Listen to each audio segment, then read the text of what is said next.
the entity and teams, whether one's own team or working across team, in order to deliver.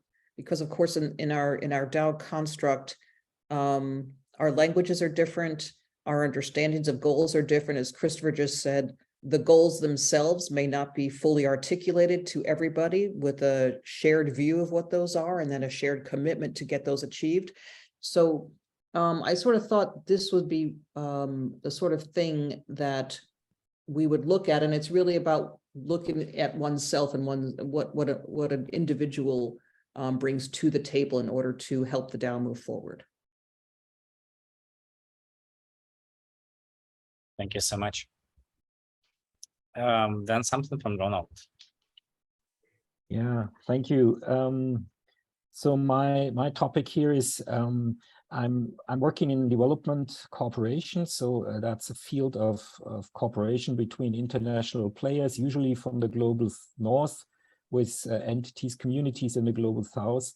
And what I would like to go into and discuss a bit more is which mechanisms from your perspective, and I think there are a lot already, even in that group here, could be employed to empower local change makers to support their working, their change initiatives with the local communities.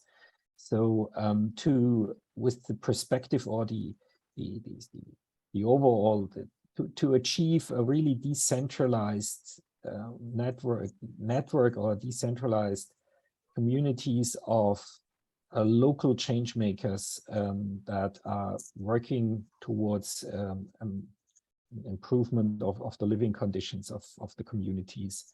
So yeah, that's basically what I want to discuss. And the background I have here is that I'm also working on such an initiative, and I think it's good to cluster these things and learn from each other. So that's the purpose of that little slot talk.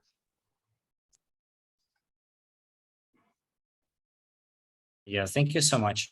And then I see 3 small topics. What's it?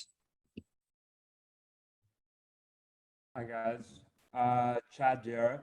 So we're working with many different types of communities across the world, I guess. Even in South Africa, yeah, we have, I think, 11 official languages.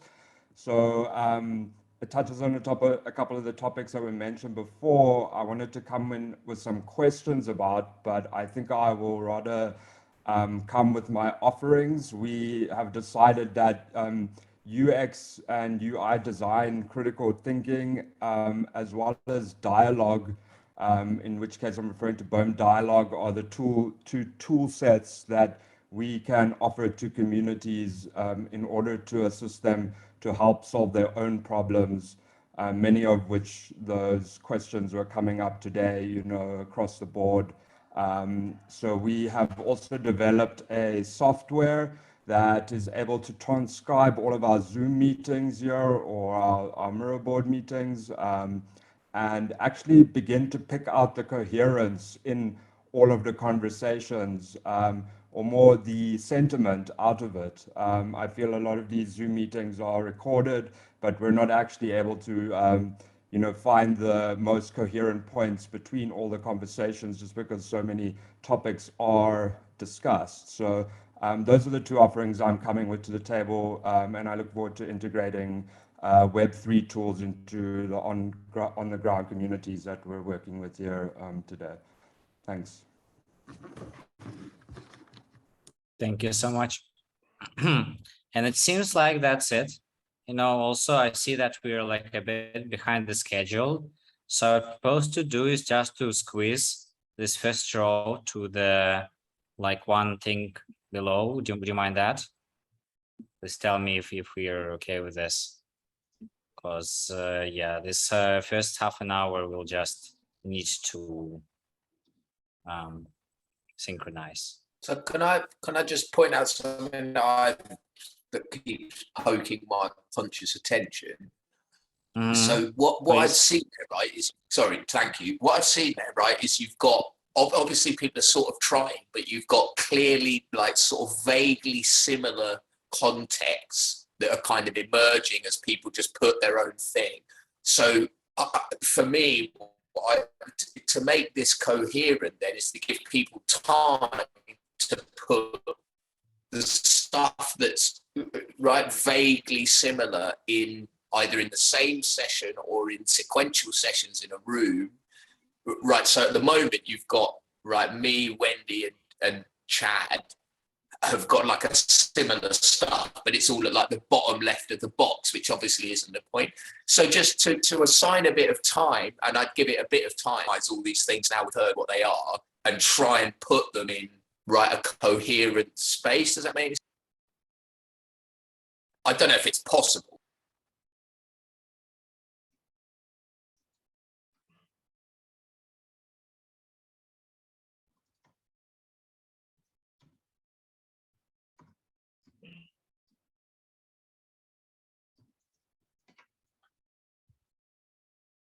Sorry, can you hear me well? Yes. Because I lost a bit of Christopher's like last points. I see that was something really fun, but I may have lost the point. Sorry, Christopher, could you reiterate, please? I'm sorry. Just moved house. So what I'm saying is here, so we've done, I would put, so it seems to me to be reasonable to put another phase in this process, pressure for no reason, right? Obviously we've now gone through the things, so there's a sort of categorization issue, right? Like how do it makes sense to put events that are where the people feel they're in a similar broad space in a kind of vertical line in time. And that's something that people can do themselves, but it's just going to take a little bit of time. And I think it's sort of happening now. I don't really know. I'm watching all the thingies move around. Right. So we've got, so the categories, like this kind of category creation is a complex co-creation process. Yeah, the categories emerge out of the things that people do and sort of out of people's deep history as to why they're here. You sort of end up with these categories. But that takes time. Like everyone has to individually hear the descriptions of the events and then look at where they are and then for the categories to emerge. So I'd maybe consider doing like a second loop around of people trying to organize the timetable based on their emergent sense of what the categories are. Right. Christopher, just in case you're breaking up a bit, I think I heard most of it. And to be honest, like we're co-creators here, so you don't need my permission to just like propose the criteria or something. I'm open to. Like ideally, I thought like we will start the sessions in a few minutes, but I also thought that we would need some kind of review on the schedule. So please.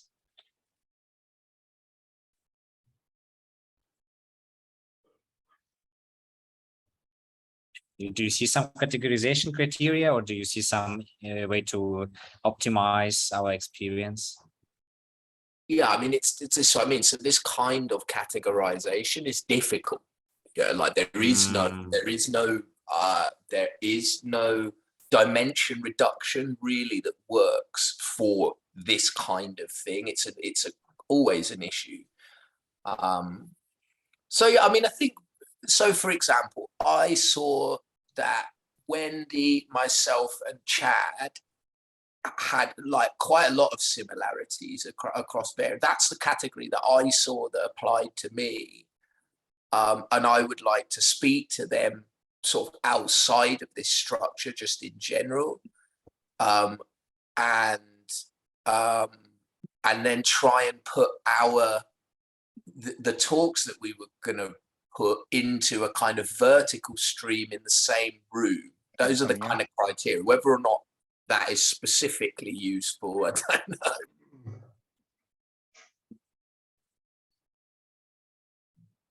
know. I see, I see. There were some suggestions in the chat about how open space usually approaches this, with just, you know, like some design evolving over time, probably.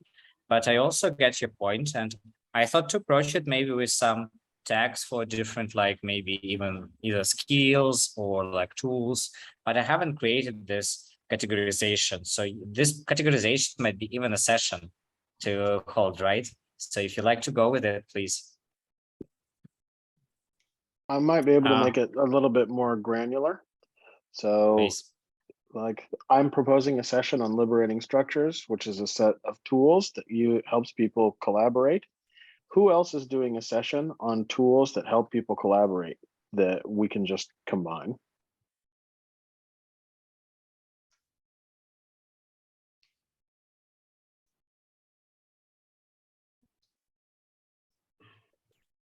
Well, in a sense, there is a connection between mine and yours, so to speak. That's a possibility. Can you repeat the question?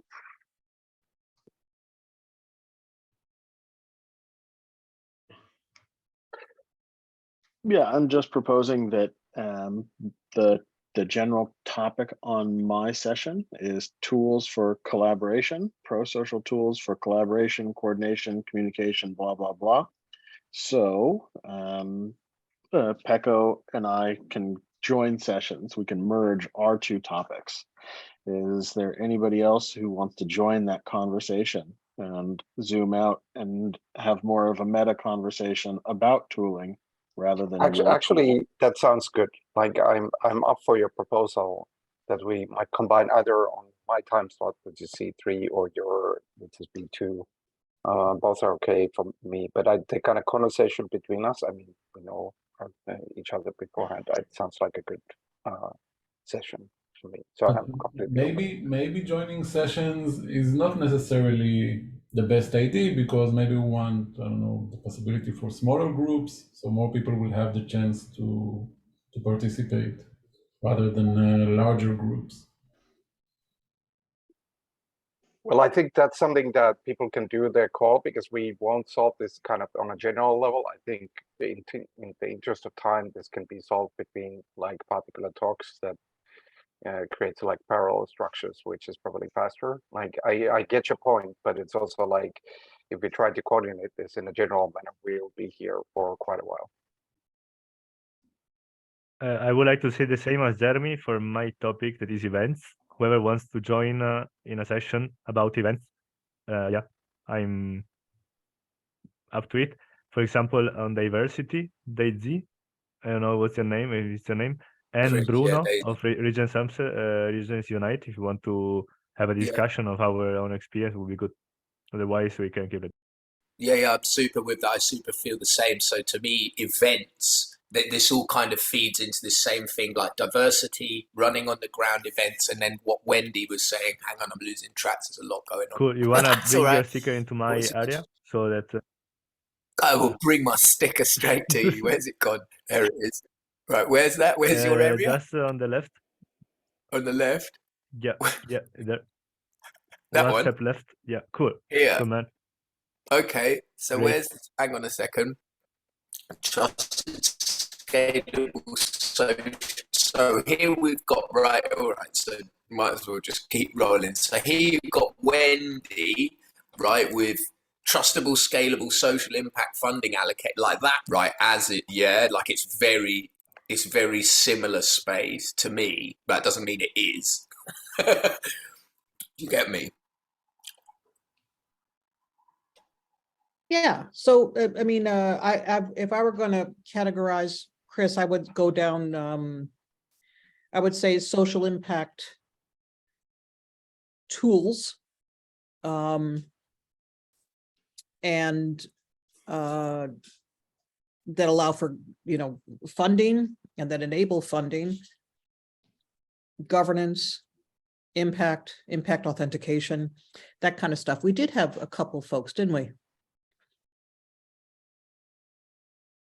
That's interesting. Yeah, there was. Yeah. So how about, so maybe we could make stream B. So we could put if hang on, is that Got Felix or Julio.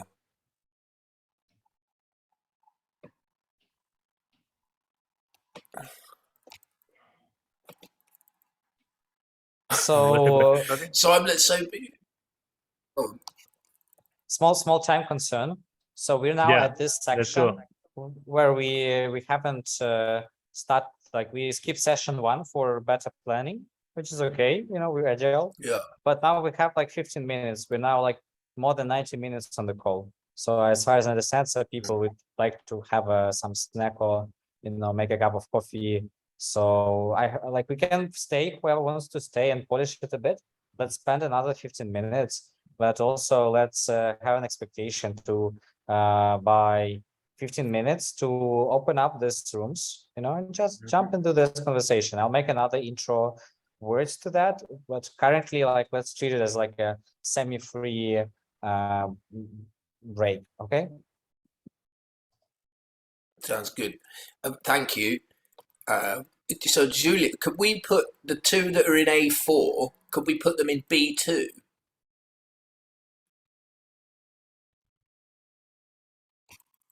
And then you'd have your that space, then the liberating structures and Pecco, and then Wendy.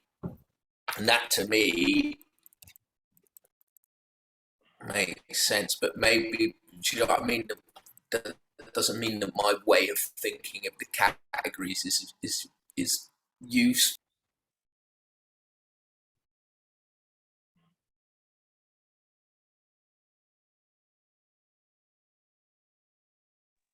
Good man, I wrote you in the chat. Let's write in private so we can proceed. Yeah, cool.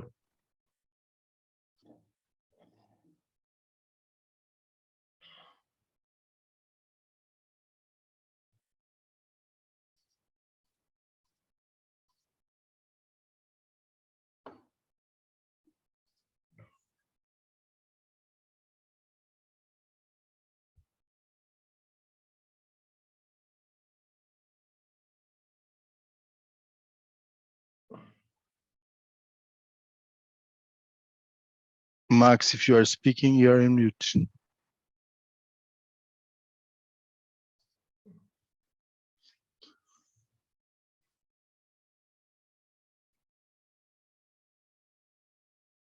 I think Max going to break out.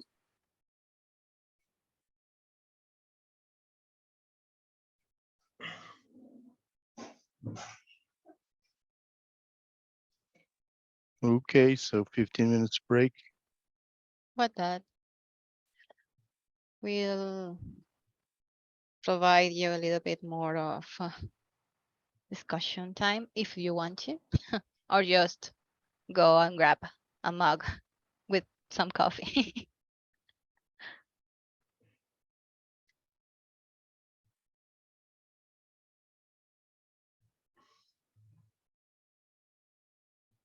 That's interesting experience.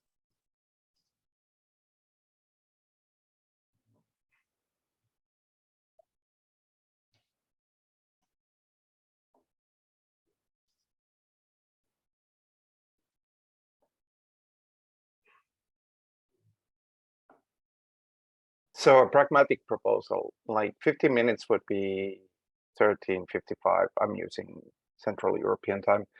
But what if you do a 10-minute break and start 13:50 and say the time so everybody knows? And meanwhile, people can organize amongst themselves. I like won't be perfect, but probably will be good enough.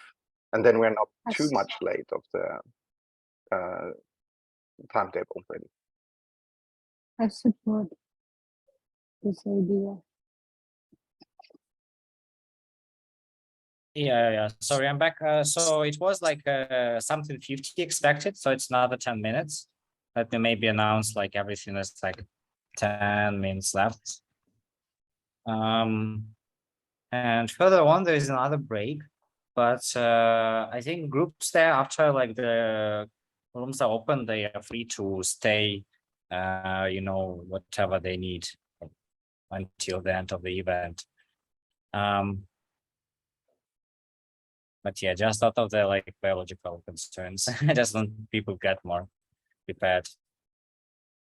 So what do we need to do now? We now take a cup of coffee and maybe synchronize more about the agenda.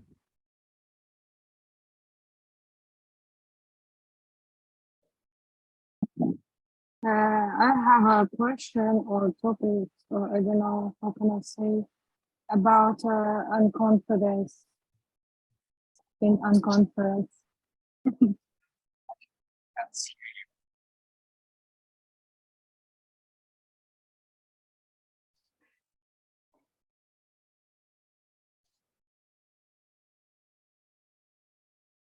Exactly, we're starting at the session 2.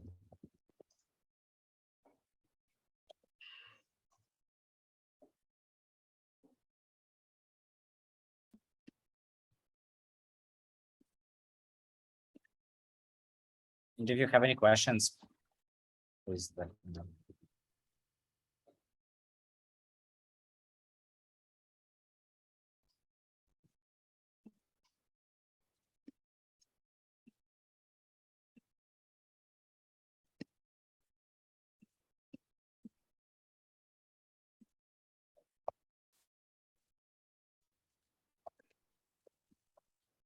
So Max, assuming that you create the groups and then at 1350, everybody has a chance to choose which group they join into.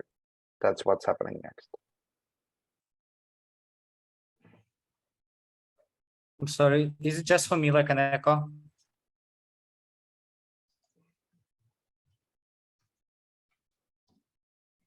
Shouldn't be an echo, I'm on headphones.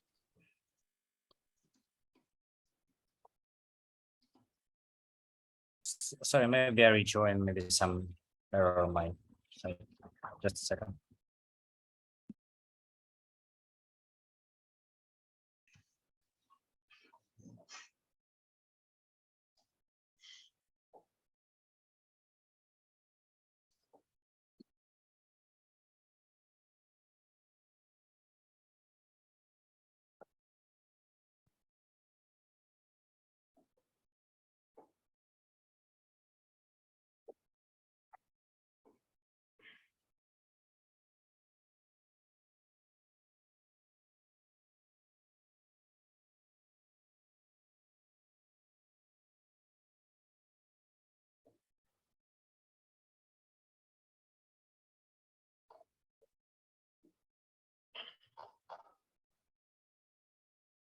I figured it out.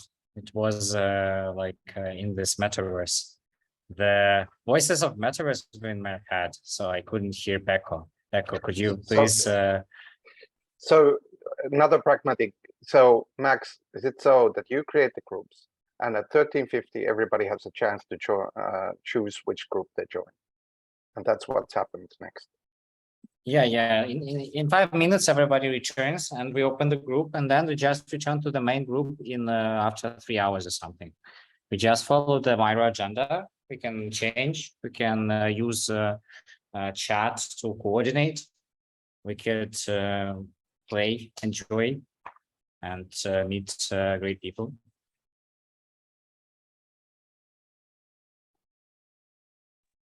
All right, thanks. That sets a plan. Maybe Max, you can also open the breakout rooms already. So if other people would love to start the discussion, they're free also to stay here if they're not ready yet. Yeah. We'll set up a lobby and we'll have this metaverse. So there will be a few options how to engage. Try all of them ideally. And let us know afterwards. But yeah, I was this year on this World Economic Forum and they are trying to move their meetings to the metaverse. It's hard to imagine. And yeah.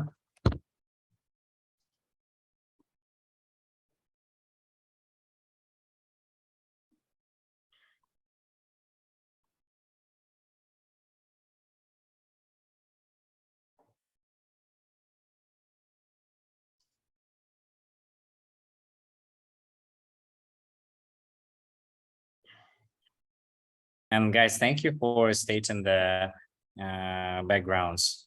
I'm also like looking to update my name maybe at some time, but it's already great to see, you know, when in some conversation you can find people from different worlds. So totally unexpected sometimes.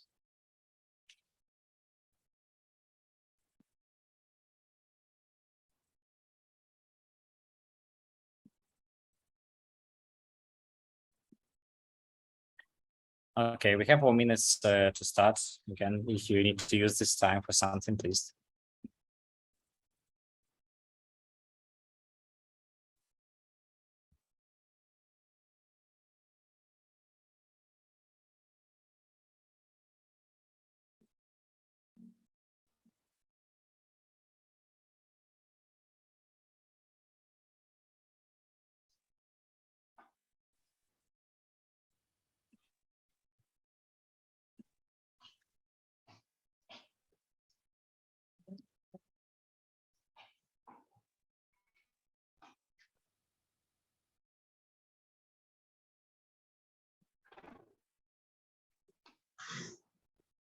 Oh dear.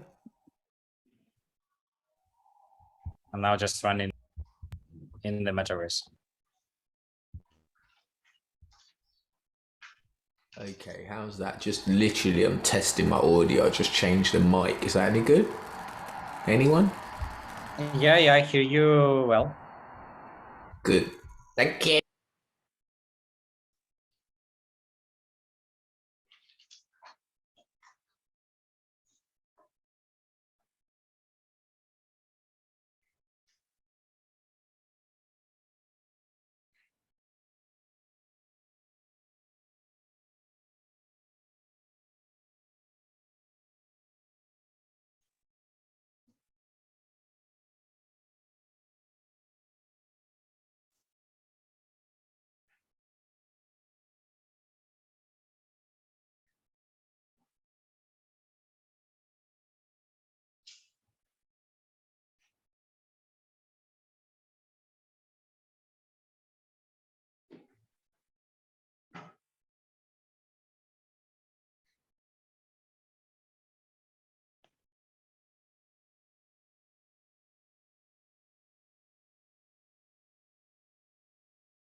For the closest topic, I see, yeah, like something happened and there's just 2 rooms. But yeah, feel free to use the slots.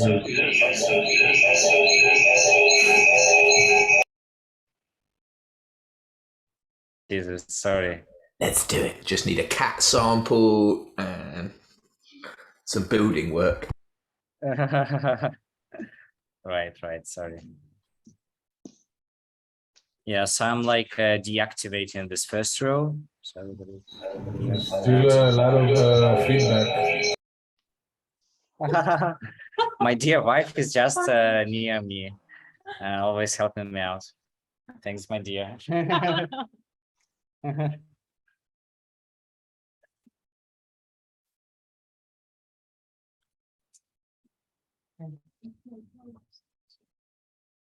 Okay.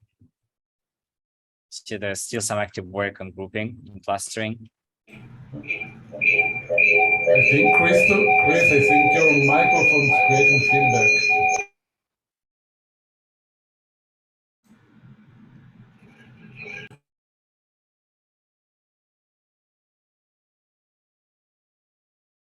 Okay, so let's do a recap.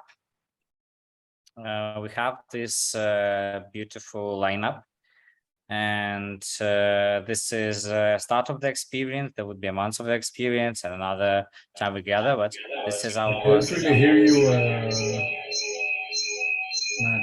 There's lots of feedback. Sorry, where's the feedback? The feedback is because Hadar is in the Gator metaverse. So you have to disconnect or to mute the audio in the left corner, you will see the camera and microphone icons, so you can click there and unmute yourself on Gather. Test. I'm Can on you hear? mute, it's someone else. Is it okay now? Here we go. Yeah, so this is the agenda. Anybody feels that it needs to be changed, anything to be updated? So now I'll create the breakout rooms. I'll name them appropriately, and you can at any time reselect whatever you like. So that would be like room 0 lobby, which is for any like support. And then there would be like this A, B, C, D. So now I open it and you just follow the agenda, you know, not too strictly maybe, but more or less try to keep it up with it. And most importantly, let's connect for the last recap session. And then please do the note taking. There is, for every session, there is the link to the Google Docs. If you could use this, afterwards we're compiling a report, a knowledge resource from our thoughts that we will share further. So without the like always appropriate attribution or whatever, but let's collect first of all for us, you know, so then we can go back to our knowledge. So I open the rooms. Please see if you can join them. Sometimes there is a special need to click into the like 3 buttons or something. I see Ivy went already.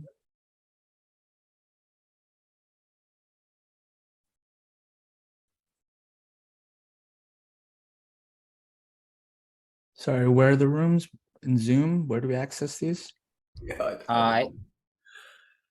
On the Yeah, menu, somewhere. breakout rooms along the menu, next to record probably and reactions. Got it. Thank you. Yeah, you're right. Never seen that before.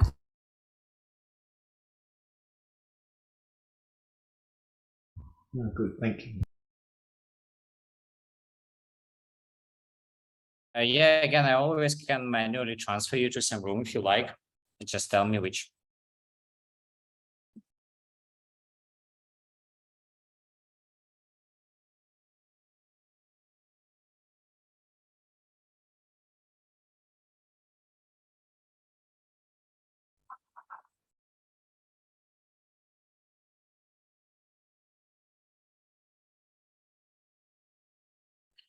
Still many people unassigned. You need any support? Sorry, Max. Yeah, I was just asking if you need any support. No, I'm okay. I'm going to join room B.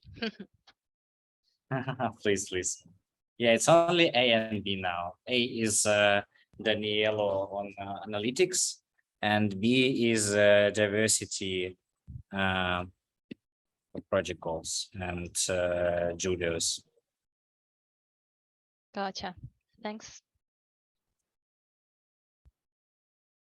The I session. give you my forever permission to do anything. All right. Same. Yes, that is fine. Especially now that I've got. There we go. I might actually go into my office.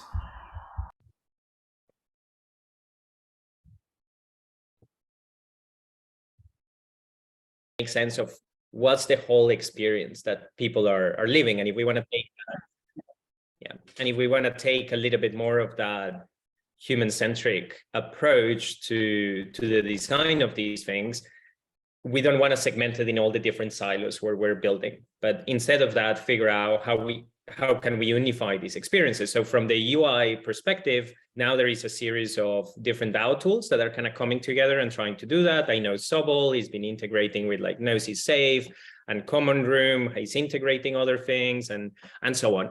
But in terms of how we manage data, there is very little being done. So what we were thinking is about this idea of what if we can first, let's validate the use case, and can we create a set of partnerships and start to collaborate with these people? So instead of everyone building their own analytics module that is going to be basic by definition, because that's not the core of their product, can we instead of that create some sort of partnership to share data, put that data into a shared database, and then create some deeper analytics that are bringing in these different data sources together? And so that's roughly the question we're starting to unpack now, with the possibility to first start with, like, let's say, a very traditional backend that is cloud hosted, centralized, the usual stuff. But then once we actually have the partnerships, once we have the data, once we have a use case essentially for these, what could be the next generation is, can we create some sort of data repository on decentralized architecture where the DAOs are the data controllers, where the individuals can remove their data if they want to, they can port their data to another, let's say, sort of the DAO as a data union, and so on. But the DAO is the data controller, the individual is the data owner, and then us, the tool who's building some analytics, we're the data processor.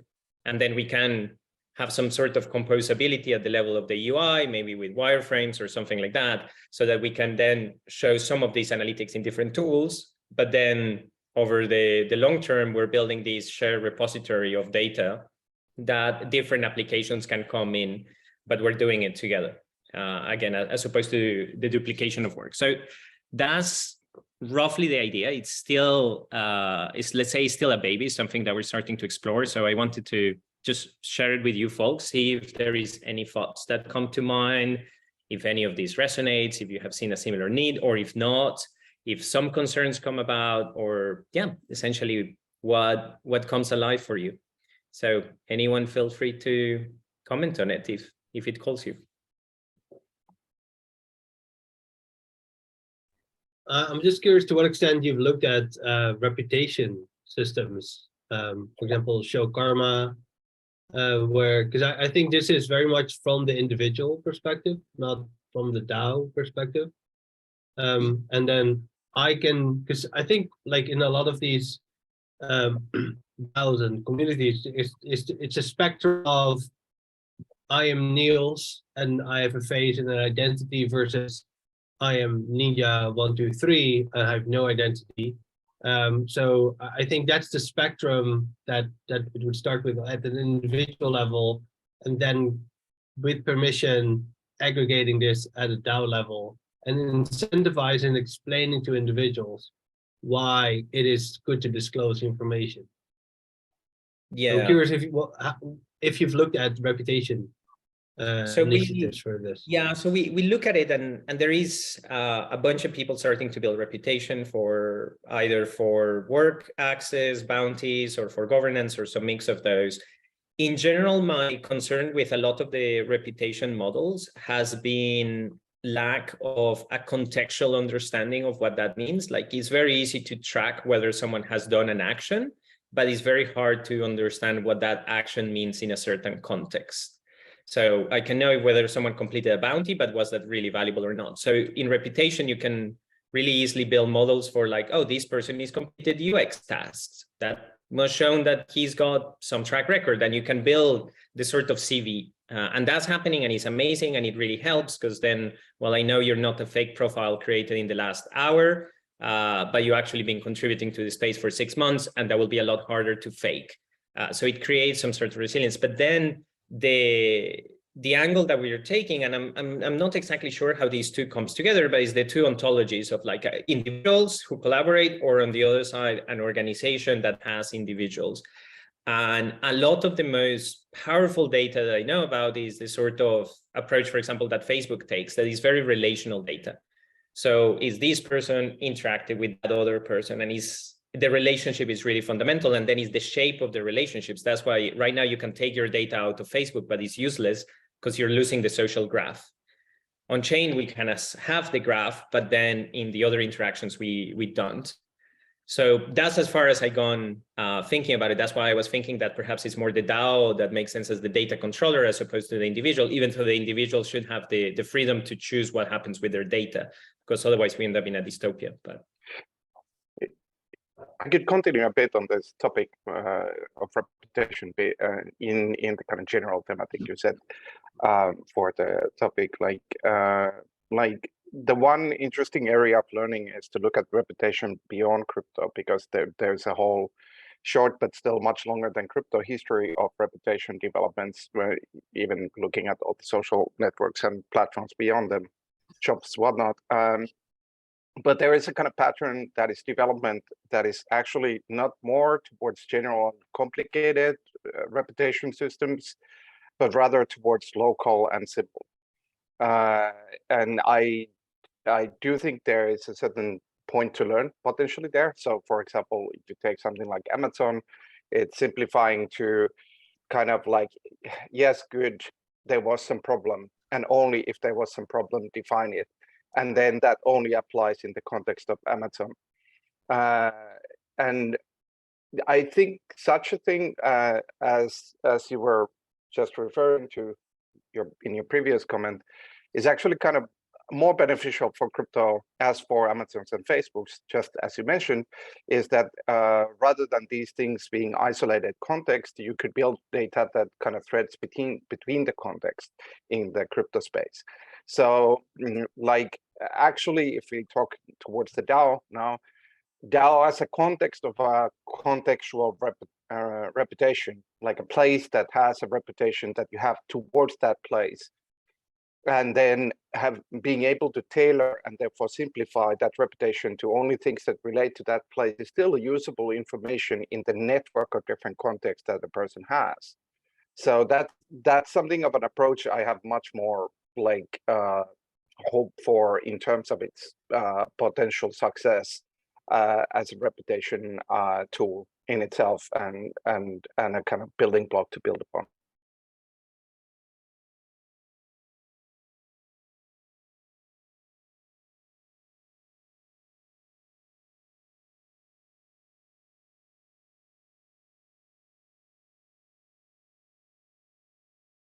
Yeah, so he left.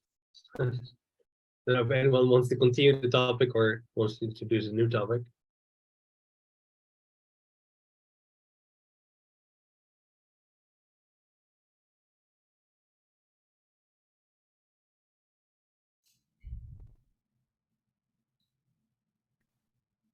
I will. I mean, so Pecco's here. I'm here. Yes. We want to talk lost about the tools. speaker. Yeah, exactly. We both like to talk, so we're Yes. different ways, in different ways, very, very different ways. Pecco's a little bit more dry, which is very ironic. True. I agree. I very much agree. I am more dry. Yeah. So just. I'm in favor of dry. Yeah. So the question, I have a particular set of tools that I use within all types of different contexts. I've been doing it for a good long while in software development, but they have a history of about 10 years of being used in healthcare and like on boots on the ground community organizing, and in DAOs, of course, blah, blah, blah. Pecco is a sort of like, for those that don't know Pecco, I mean, everybody should know Pecco, right? Maybe. What I will say is Pecco is actually single-handedly responsible for the frame of reference that I have adopted for how I consider my work, which is interaction game design. So what direction do you think we should start? What's the first move? Oh, you're putting me on the spot. First, you kind of raise me on a pedestal, then that becomes hard, and then I'm challenged. Okay, good. But I guess you should take the challenge. I think like the set topic is good.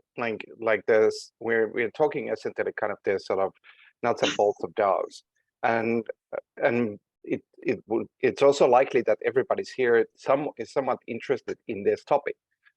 So what kind of things people would like to raise up on this area set up by the original speaker, which we lost? and then using the group to kind of tackle those topics. That would be my contextual thing. Also to avoid me talking too much, because there's another spot I'm talking and I should not talk too much, which I do if you give me the room.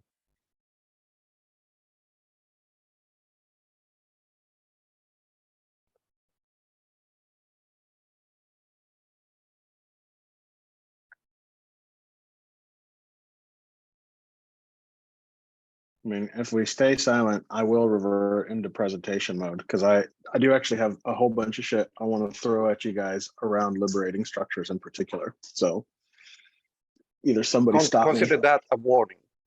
Yeah, exactly. Either somebody I'd love stop to me. hear about tools that people are using, and yeah, any All right. insight.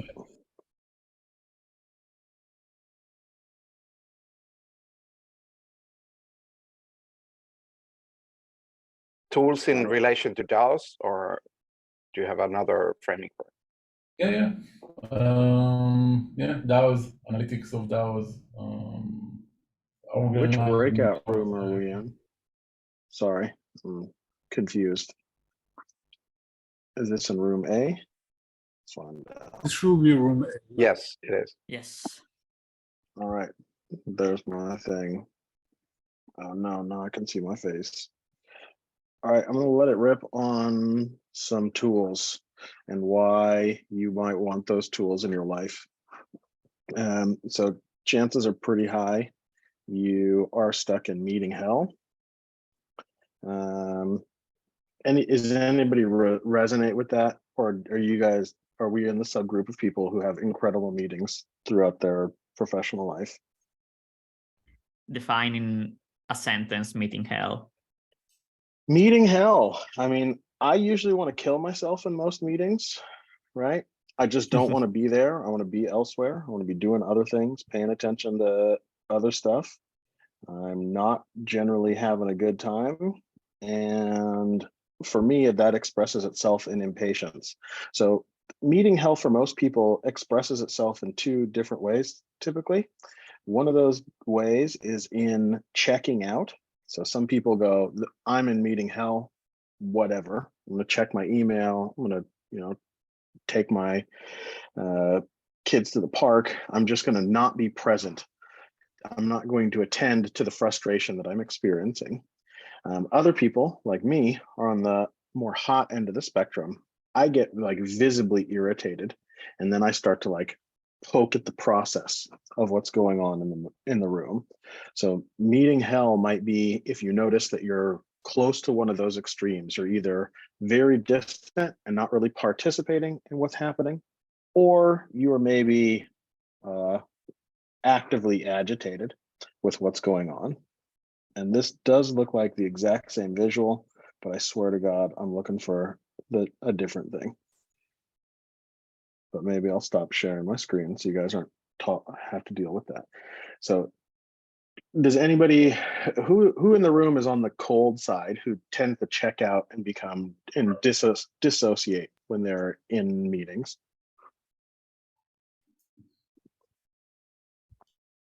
I think I've been on both sides depending on the on the kind of meeting, right? Yeah, I'm also on both sides. Depending on how important I think the meeting is. If it's very important but nothing is being done, then it's hot side. And if it's something I feel that shouldn't have happened, then it's cold side. I don't care. I try not to be in meetings that I don't run. Exactly. My coping strategy 100% is this is why I tend to dominate so many spaces, because I get so fucking impatient. I'm filled with frustration.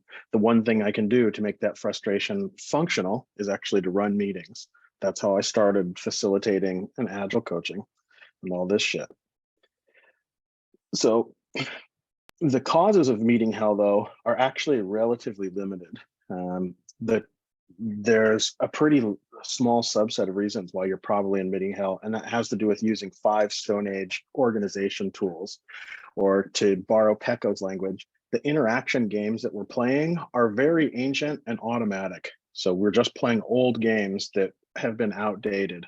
Like imagine if you just never got the update that like, oh, you know, you still think it's like 1995 and you're playing what, like, you know, Sega Genesis. You never heard about PlayStation 5. That's kind of what we default into. So right now I'm already fucking up. I'm already in one of those meeting hells because I've defaulted into presentation mode, right? I'm the guy, you know, standing here, weapons hot. Everybody else is on mute. And I've got the little, the slide deck, and I've got the pointer, and, you know, you guys listen and I talk. The information throughput in that context is pretty low. So it puts a shit ton of pressure on me to like bring the fire. If I don't bring fire, then it's a waste of everybody's time really rapidly. I mean, of course, what if I told you that this meeting could have been an email, right? How often have we been there? Next up on the 5 Stone Age games or tools is status update, where the only thing we can agree on is that half of us are asleep and probably bored out of their mind.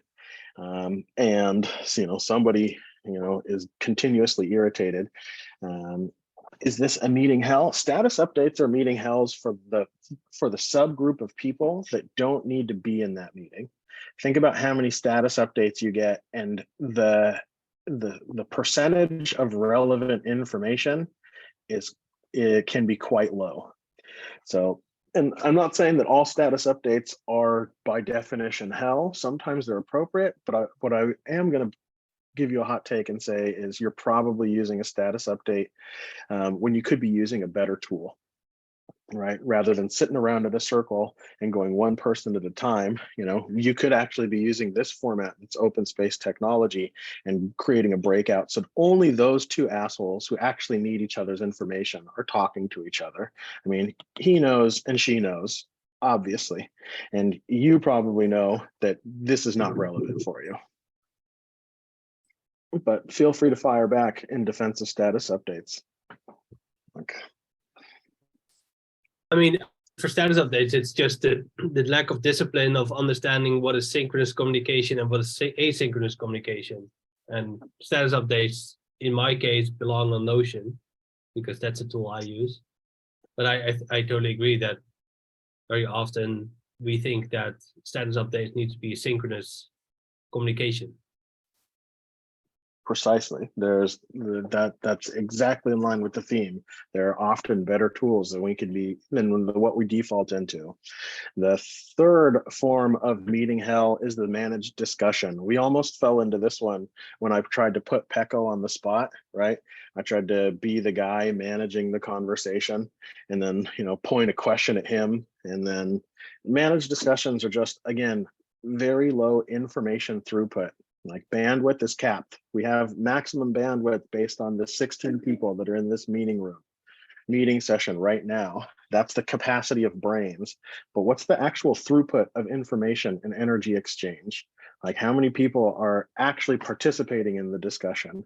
A managed discussion doesn't change the paradigm very much. That again, just like with presentation, one person talking, everybody else listening. That can be valuable. I hope that I'm going to make this valuable, but the chances are very high that that it's not for everybody. And fourth on my list of Stone Age games is Brainstorm. Like, okay, everybody throw spaghetti at the wall and let's see what happens. I'll give you some form of theme and you'll think this is a great idea and you'll think that's the most stupid idea. But since we don't have any shared context that helps us make sense of that information, then we can just argue about it. And then we end up falling into actually the WWF free-for-all, right? The Royal Rumble that in this instance, I have won because I'm the loudest and the most dominant person in this room. I just get to assert myself, and smart people that are more quiet, well, they can get lucky and they can have a meeting after the meeting to get a word in edgewise, right? And the person that wants their outcome the most dominates all of the space. The power dynamics at play in free-for-all or unstructured goat rodeos, are legendary, right? They're space for, you know, white men to do what they want and people with authority to do what they want, and everybody else just gets to, you know, nod and be along for the ride. So those are the 5 basic patterns that keep most of us in meeting hell. But there is an alternative. There is an opportunity space. And that opportunity space is illustrated by this Venn diagram. You could both amplify the freedom of what is possible in the space and amplify the responsibility of participation into the space. The 4th meeting hell was brainstorms.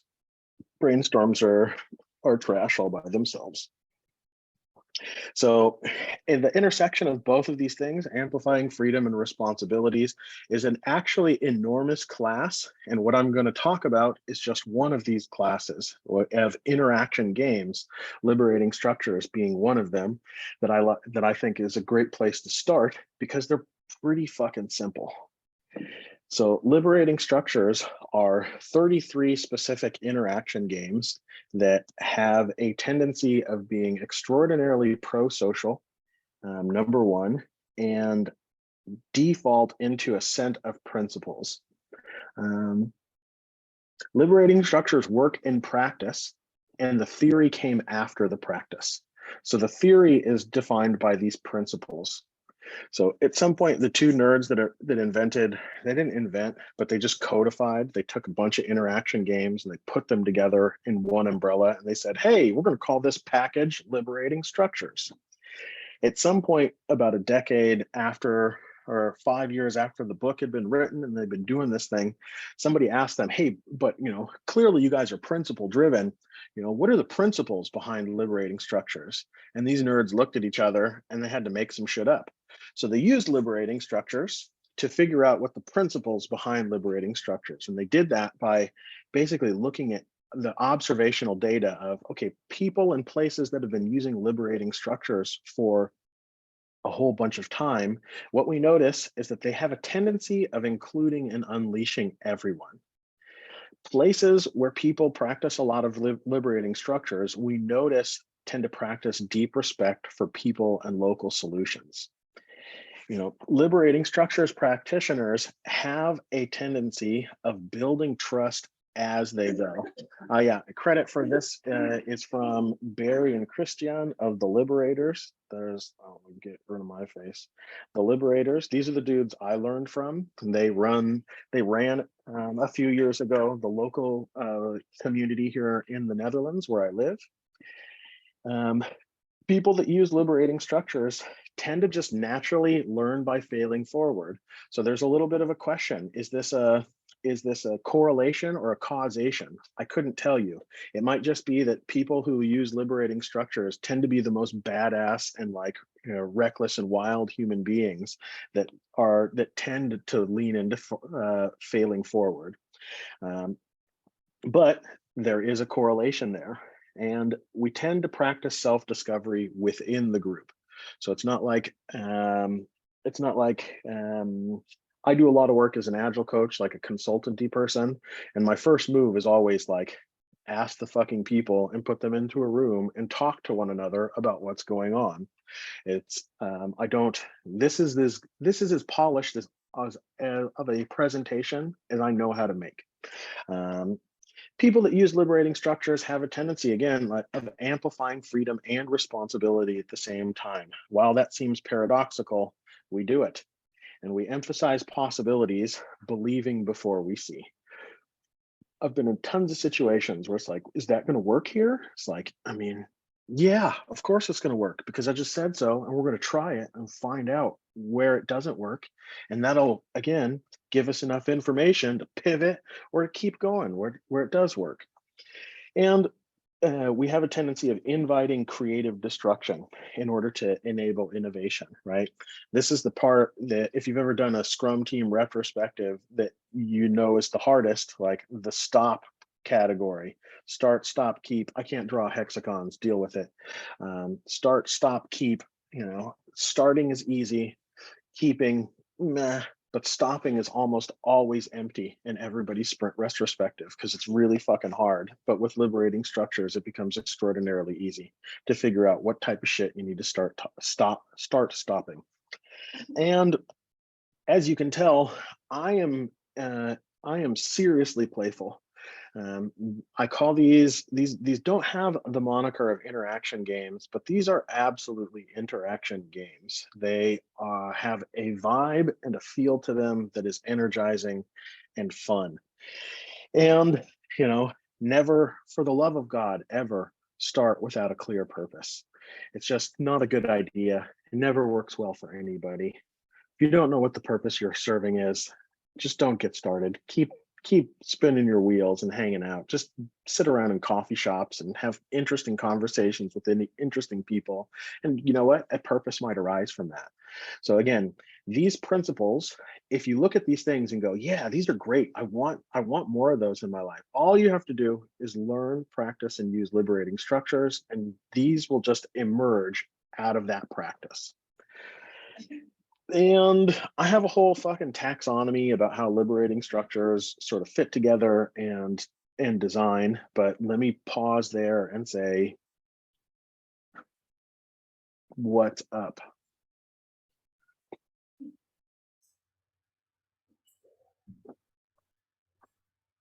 That we only have 3 minutes left. Yeah, dive into some of the favorite games that you like to play with liberating structure. Word. So I'm gonna help you understand this game. So this actually, what you're looking at is one of the games. So this is a tool that Max likes to use. Actually, he likes to use Foresight. Foresight is based on the same pattern, which we call critical uncertainties. It's this one up here. And what we do is we take two quadrants, we take two dimensions. If you were going to learn, practice, and use liberating structures, the most critical factor, in my opinion, and I made this, so it's my opinion, is your inner state. So what really matters is if you're an anxious, scaredy pants, or if you're a, courageous hero, ready to just jump into the mix and, is willing to risk your reputation. What's most uncertain, though, in any environment where you're going to apply some new stuff is how are the people going to receive it? Sometimes you are in a situation where people are super skeptical, right? People are, wearing blue suits with their arms crossed and, frowning. Sometimes you're in super warm, receptive rooms where people love to do check-ins and hug, right? You don't know that until you get there, but you figure it out quick. So these 4 dimensions now create 4 quadrants, 4 situations where you're in a skeptical environment, but you're feeling pretty courageous, where you're in a receptive environment and you're feeling pretty courageous, where you're in a skeptical environment and you're feeling pretty nervous, and where you're in an anxious environment and you're feeling pretty nervous, or you're in a warm environment feeling nervous. What was the question in the chat? I'm hardly paying attention. Could we apply this methodology to this month Unconference for different sessions? Absolutely. Open space technology is one of the liberating structures, humans. So this whole architecture that we're in is already within that. In the liberating structures community, we say we use a variation on the open space technology that is called option space, which would invite us whenever we get into a breakout session to first have a brief conversation about which structure we would like to use to organize our time, attention, and energy in that breakout session. And so if you just had a quick 5-minute, like, hey, how are we going to do this thing before we do this? That's the whole point around liberating structures. So this game, Critical Uncertainties, helps us identify scenarios that we can then describe, and then gives us coping strategies. So what I've done is I've just arranged these liberating structures as, if you were going to try these things for the first time, these might be a good environment for you to whip these guys out. And pound for pound, the undisputed champion of liberating structures is 1, 2, 4 all. In response to a question, prompt, any information whatsoever, take 1 minute to think silently and just reflect on that question. Take 2 minutes after that to have a brief one-on-one with another person about what you thought. And after that 2 minutes, come together in a group of 4 to trade notes. And if you want to do it at a super high level, rather than regurgitate what you just told that asshole, tell those new assholes what that asshole just told you. So paraphrase your partner, and your partner paraphrases you, your other pair does that, and you can cross-pollinate information and do a checksum about whether or not you understood each other, and then clarify. And then see if any new insights pop up. And then we come together, all together in one big circle, and we trade the one most salient or interesting piece of information from each group across groups. 1, 2, 4 all. If you turn every meeting, every 1 hour meeting into 4 sessions of 1, 2, 4 all, you will meaningfully improve the throughput of information and energy exchange, sometimes by orders of magnitude, and you will just have way more fun. I can promise you that. So 1, 2, 4 all for the win. Next up on the docket is Wicked Questions. Next up after that is Triz. I can go all day, but I mean, that's more or less time. So what's up?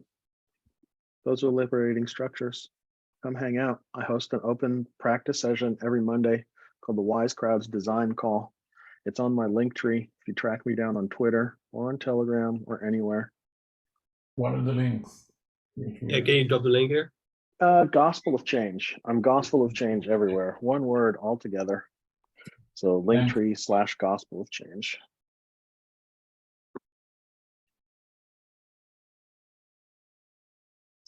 And since I actually have to prepare for a masterclass that I'm starting, so 3 months, 6 sessions, we're going to learn a whole bunch of shit together, but I have to host the first one. So I'm actually going to fuck off and get ready for it, because that's part of Liberating Structures. That's part of my practice of Liberating Structures, is wait to the last minute and then figure out exactly what that moment needs.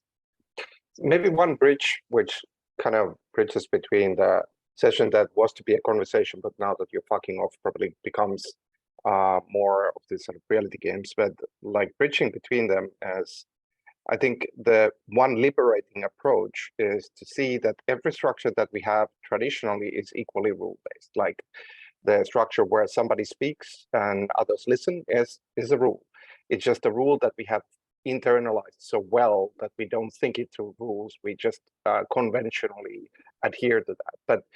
But they are in the same medium. It's just like the possibility of creating rules seems different because now we have to learn new things versus the things that we have internalized and have already inside of us. But that doesn't change the fact that every one of our interactions plays with the widest sense of rules in some fashion, including every existing socially conventional one. And this is why it's a designable medium. Like if you do 1, 2, 4 all, that is a different kind of rule structure with different strengths and weaknesses, but it could have really any kind of a structure, but that outlines a design space. And that's my bridge for the session in B, however that happens now in our ever-molding program.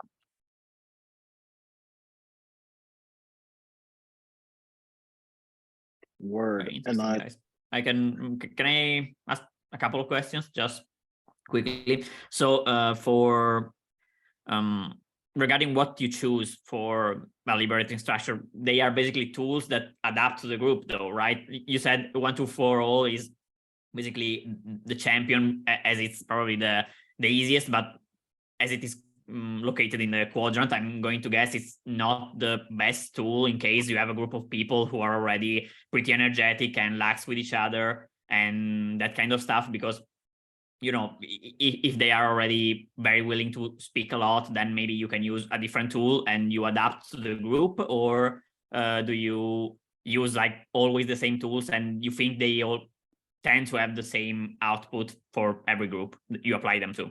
I mean, so this is question 1. I would say yes and no. So 1, 2, 4 all is the pound for pound champ because it's the most versatile. It works well in the widest variety of settings.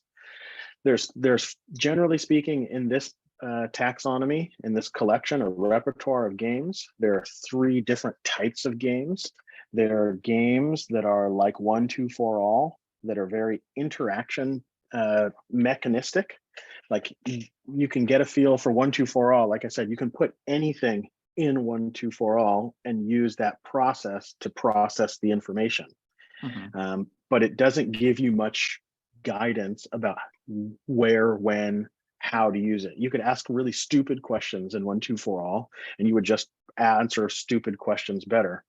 The other set of other type of structures have to do with the direction that you take that conversation. So these directional structures we categorize as invitations. They invite the conversation to move in a specific direction, for example, and those are much more situational, as you can imagine. Like 9 whys is around purpose, the exploration of like meaning, significance, and why. That has a very different vibe than Triz, which has its direction is around stop.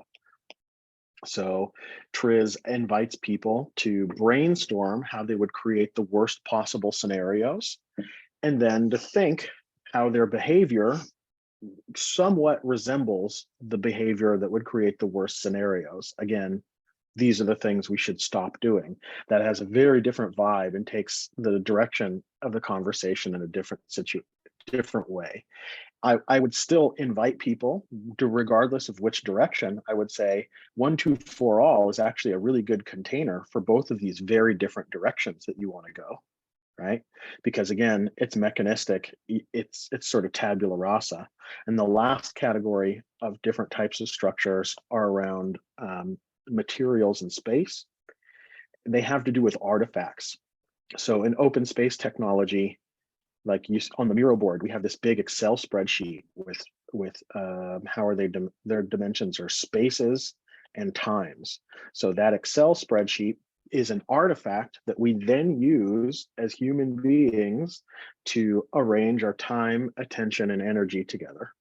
Critical uncertainties, like I laid out, uses this 2x2 grid as an artifact to arrange our thinking about scenarios and possibilities and coping strategies for those possibilities.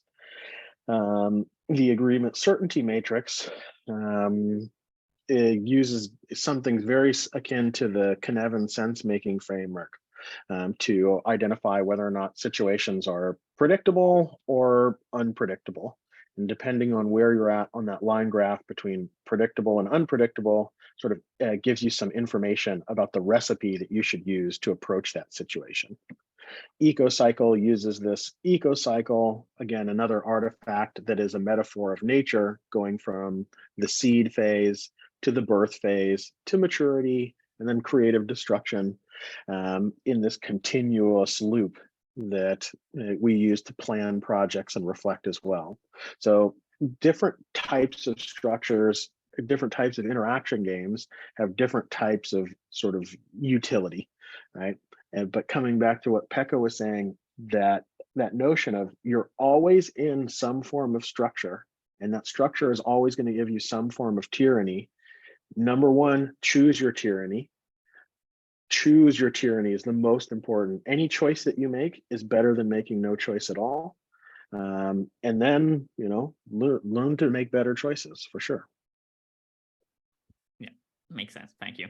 And and learn your possibility as a designer, because it's always there. Nice. And like my second question, if I can put it well, because maybe it's more philosophical, and it's related to this point. So we are always following social rules, but these liberating structures are just trying to teach us more efficient and better rules, right? So do you think they tend to not happen naturally, these dynamics you propose a lot because of some specific reason, just because you know, like there is meeting natural selection, so that dominant people will always speak more and shy people will always speak less, or there are it's just random, it depends on the kind of people that are in a meeting, and this can actually happen, let me phrase it this way, in nature, quote unquote?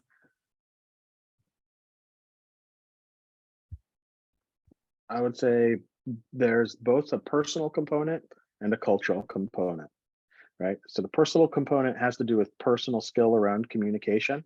That's not distributed equivalently. Some people are very skillful communicators. They listen better than other people, right? Right now, I'm being a very poor communicator. I'm talk. Has some utility, but not universal. And then there's the cultural aspect. What traits, what patterns, what games of interaction are we in this context sort of entrained to?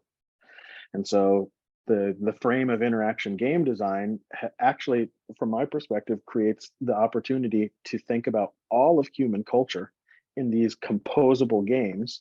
And then, you know, like Pekka was saying, to offer the agency to pick and design your culture, which is a phenomenal superpower. Everybody needs to have it.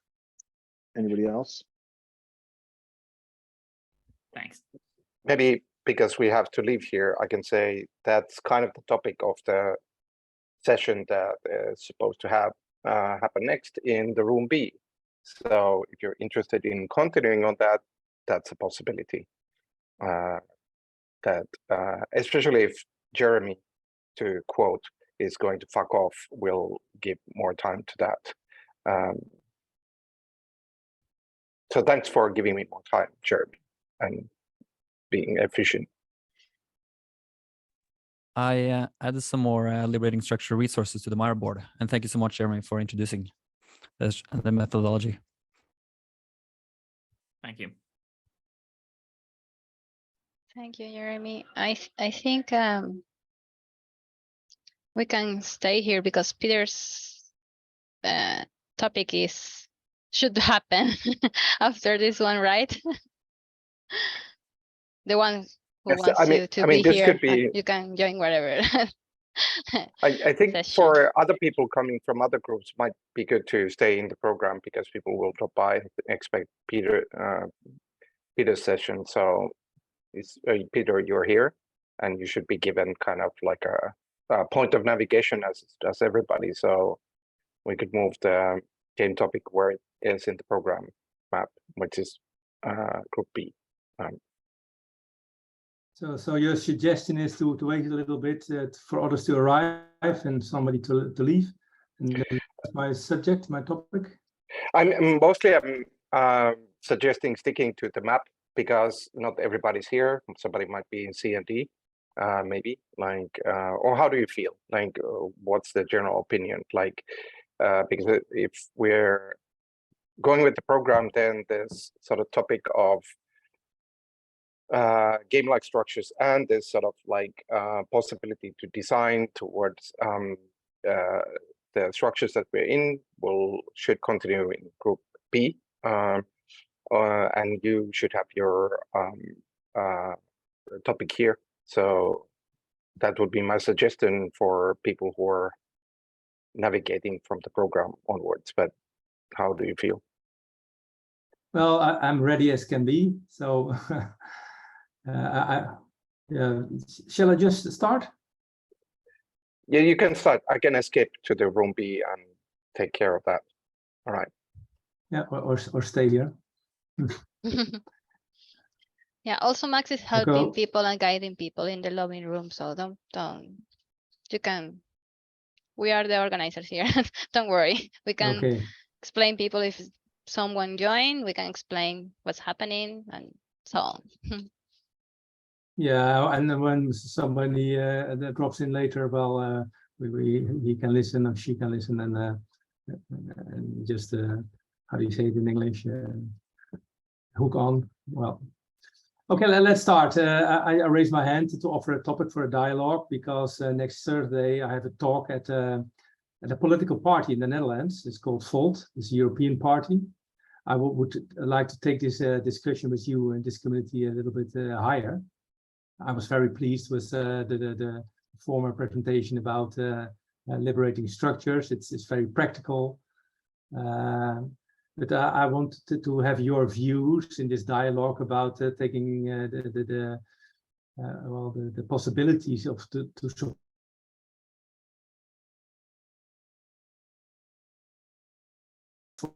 it can people two directions. One is the Web3, where people are tech savvy, know how to use a wallet and how to vote with their passphrase. But we are also looking in another direction, and it's more how can we get those ideas more mainstream. And that's why I search for contact with a political party, and not from the sense what can you do to involve your voters, but perhaps what can we do to more grassroots build another kind of society of let's make society function another way and more community-wise. And we see community as every group of people with a shared vision. So it can be a startup, it can be a sports club, it can be an energy corporation or a housing corporation, all kinds of groups of people working together towards a shared mission. So my discussion would not be go in the nitty-gritty details, how you can support them, but you know the essence of my talk, the vault, will be in the Netherlands we experience what they call a kind of gap between decision makers, the political parties, and the people, civilians, the people in their neighborhoods, in their sports club, in their company. And we say, as I will suggest in my talk, when you strengthen those communities, they need less political guidance. They guide themselves. They get self-empowered. But it's not easy. Perhaps as the former speaker was, Jeremy, was saying, he's acting as an agile coach. Perhaps some communities even need a community coach. How can we together get stronger and become more resilient, become more democratic? So that's one way to introduce my topic. And another way is, as I did in the overall talk in the introduction, we're facing a lot of crises. We have the climate crisis, we have refugees, we have poverty, a lot of crises. And we try to tackle them with different political systems. We have communism, we have socialism, we have capitalism, we have liberalism, and all those political systems seems to fail, even democratism. Although perhaps it's, for me,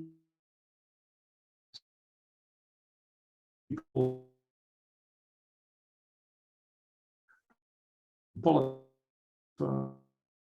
going out and don't take responsibility anymore. So I envision a future where communities become resilient, become self-supportive, become empowered. And in my talk in this political party, I take an example of an energy corporation and building windmills. So I do a lot of talking, and I heard it's better to listen and to start a dialogue. With this introduction, are there some things coming to mind? Do you have some reflection? Do you have something to add? Do you have some examples? I'm free for every advice and every input.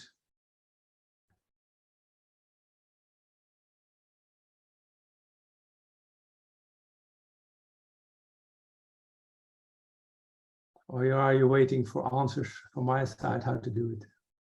So it's a political party that you've started by using these mechanisms, or by? No, I'm not starting a political party. It already exists. It's a European party. It's located in I think in about 15 of the 28 member states.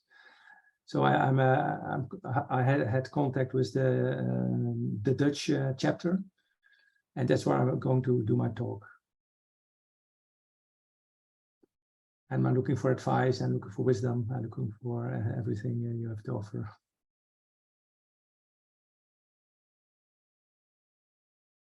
I see a lot of smiles. Peter's the last thing you said? I'm looking for advice, for wisdom, for anything you have to offer. Is that the last thing I heard? Yes, that's right.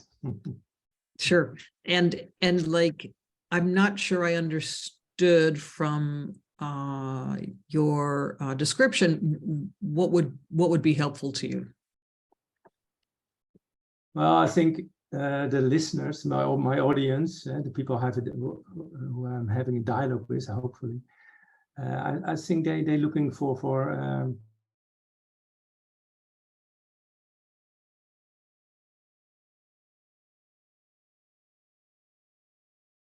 we call it a polycentric society, where people with a shared mission tackle their own issues and having their own accountability, but also share their own revenues in a way they see for them is proper. But the next step after the why, I think the audience will ask, how can you do it? I have some answers, but perhaps you can add some, or well, as I said, every input, every advice is welcome.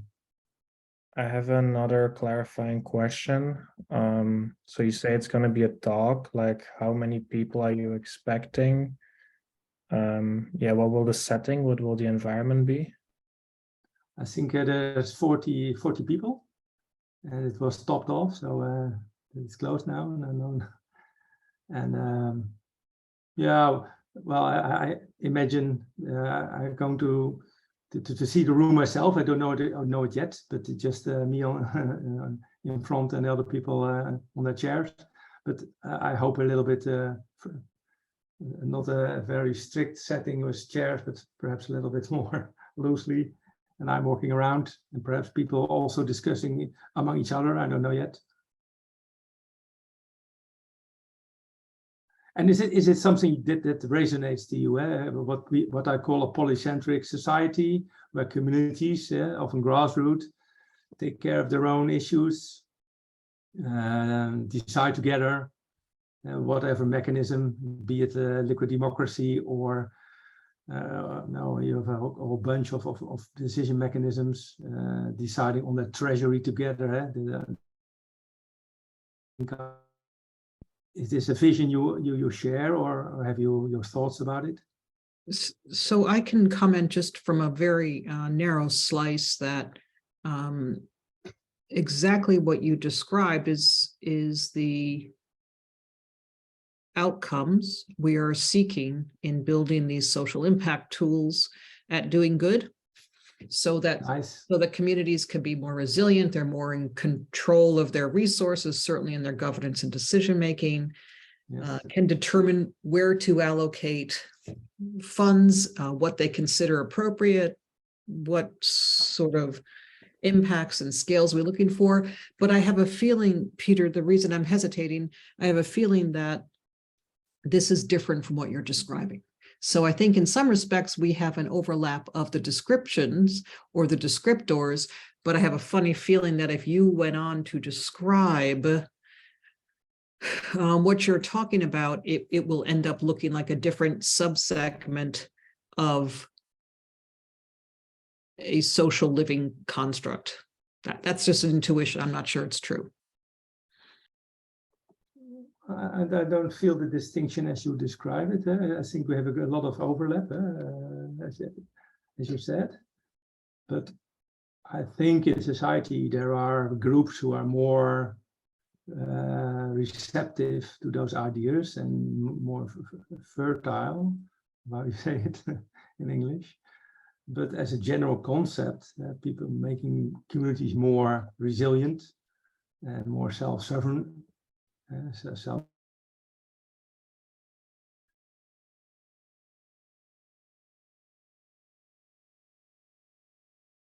A lot of initiatives in the Netherlands about corporations, especially. So there's fertile ground to start this discussion to help communities. And can you share some of your experiences, Wendy? So I'll share it somewhat from my perspective, which is a very much land-based person coming into Web3, I say only 2 years ago. But it's not my first or second set of projects. It's my 10th or 15th, because I'm in my 3rd or 4th decade of working. The reason it makes sense to me is because doing good is reacting to some of the things that are on the floor that are going wrong. And some of those things are that the level of trust in nonprofits is very low. The level of diversity. I think the statistic I was observing last week from the Edelman Trust Monitor was that so this is US-based data, so it's very limited, that a Black entrepreneur who has started a nonprofit has a 1 in 4 chance, a 25% chance of getting funding compared to a white founder of a nonprofit. So, and it continues on with gender, and it continues on with people who just don't look like the controlling majority, don't sound like them, don't behave like them. There's a tremendous mistrust of the under 40 crowd. And I think the younger we get, the more the mistrust increases, that they're just not buying into it. And so all the institutions that I came up with, meaning grew up with, we're doing that. We were supposed to be doing good. We've learned that large scale institutions do some good and they do some bad. And some of those do some good and do some bad can be resolved with Web3 technologies. That Web3 technologies, of course, we know are value neutral until we get our hands on them. So, we're kind of boringly building and coming close to release this second product. But I think, just, I don't know about you guys who've been up all night in different parts of the world watching conversations unfold. It's a good time to be boring. It's a good time not to be spoken about or intrigued Boring about. Politics. Yeah, or tweeted about or anything else.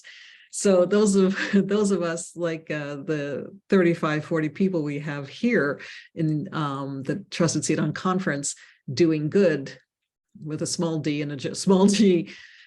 So for me, part of what doing good is an antidote to some of these longstanding problems that I'm very familiar with, having come from the U.S. and both in the commercial and nonprofit sectors. But there's then the other thing that Web3 tools do, which is it raises the ceiling. So it raises the floor, meaning the amount of trust that's required and bad behavior that can be tolerated is less. The floor comes up, but it also raises the ceiling in terms of the kinds of connections and relationships that can be developed that would never be developed, and the kinds of expressions of support that traditional nonprofits have no mechanism to hold a space for. Web3 tools do allow us to hold those spaces and conduct multi-tiered relationships in ways that were never possible. And this is from the social impact side. This is for people and entities that want to change the world. I'm not suggesting we don't all want to change the world, but maybe not everybody wants to be tagged with social or climate impact. Is that responsive?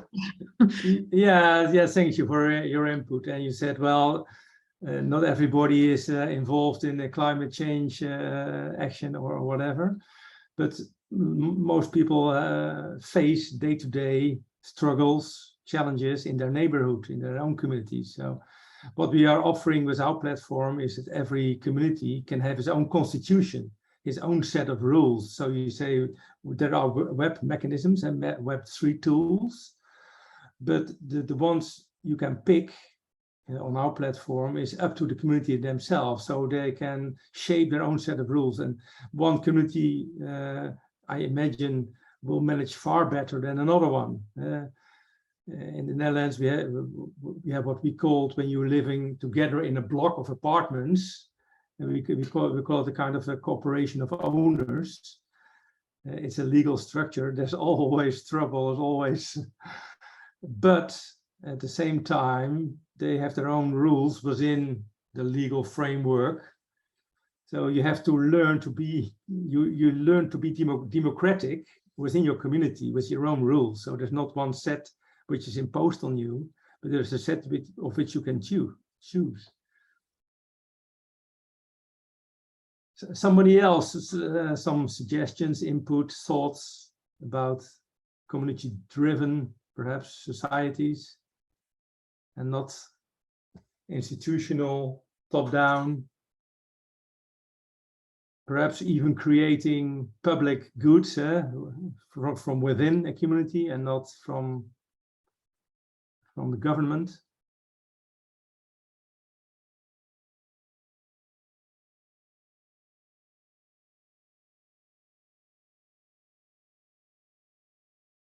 This is the 1 minute reflection. Yeah. Yeah. So if you have an ideal behavior or an ideal actor of some sort, where do you begin to highlight or raise up on a pedestal this type of ideal behavior? What kind of mechanisms could you utilize to popularize or incentivize the ideal behaviors that you're seeking? Yeah, that's nicely phrased, the ideal behavior, and perhaps it's a learning path, I think. So there's also be non-ideal behavior, and how do you correct it?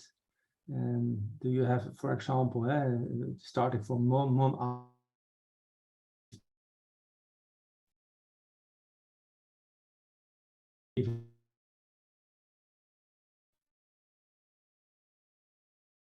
all the laws reputations have, but in celebration of the King's Day, have volunteered 30 or 40 years for a sports club. They get their perks or whatever. But can you also reward people along the way, and so they don't have to wait 40 years? Just an example. So I don't think you must strive for ideal behavior, but you must strive for learning and for corrective action, and to steer towards goals and steer towards taking in consideration all interests and not just from one party. Yeah, so I don't see. Yeah, excuse me. It's a great point in not only incentivizing ideal behaviors, but disincentivizing what we don't desire explicitly. I mean, can we imagine kind of social feedback loops of different sorts that we can, I guess, as a community or as a collective or as a company, examine what does happen as a matter of routine, and decide on how to contextualize that, whether we want a certain behavior or we don't want a certain behavior. How can we examine what happens regularly in a programmatic manner? That's nice.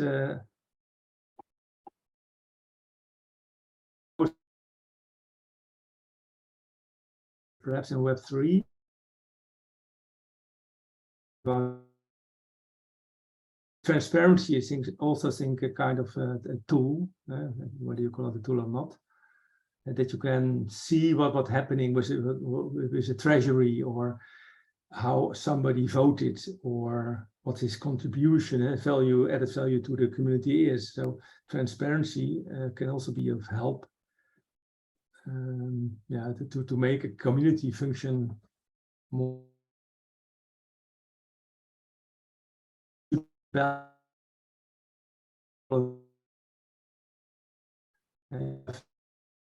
only focus on the social side, being happy and nice to each other, but there's also the business side where you transaction and you add value and you reward for it. economic space agency, talking a lot of with a lot of nerds from economic theory, academics, and so on, and underlines a couple of like things I could kind of capture from here. One of them is that if we start to think of economic and organizational things from the point of view of rights in the very wide sense, that is, what can you do? There becomes an interesting overlap with many things. First of all, your ability to have money in a bank can be translated to rights, and it actually becomes more analytical than thinking that I own money in the bank. It becomes like I actually have a right by going through this interface to see what money is there, then I have a right to transact it to some other place in itself. So we already have a starting of an analytic that goes way beyond like a rather awkward concept of ownership, which really doesn't mean much because it's always different. But then if you go back to, say, the board game, you can say, oh, I have this move and that move and this move as my possibilities. Well, you can translate that also to rights. You can think like my possibility to do this move is my right to move there, my right to move here, and so on and so forth. But we can go back to even traditional organization and say, okay, you're a member of that organization. So what does it mean? Well, it means that you have a right to go to this meeting, and in this meeting context, that context gives you the right to make a proposal and maybe vote on the proposal. So we're nearing actually a universal, not just language, but really Lego blocks, which show economy, organization, but also games in the same paradigm of design. And now there are many nerdy cans I could open up here, but we're in terms of time, I won't. I'll make just a couple of points. Like this is actually, for example, where economy started. If we go back to Greeks, ancient Greeks, and the term economy was actually a mixture of economy and organization. I mean, certainly not games, but it was their starting point that economy is an organizational question. There's a lot of other interesting things about the concept of economy and how they conceived it, which is really not entered the current analysis. But that kind of joining of these two things might be, in a way, more sensible way of approach it. And in a way, this rights point of view, just made in a simple example fashion, but also pointing out how it opens this direction of design, which is both way wider, but then secondly, coheres over this, I would say, problematic fragmentation between something being economical and something being organizational, which are actually kind of in the same space.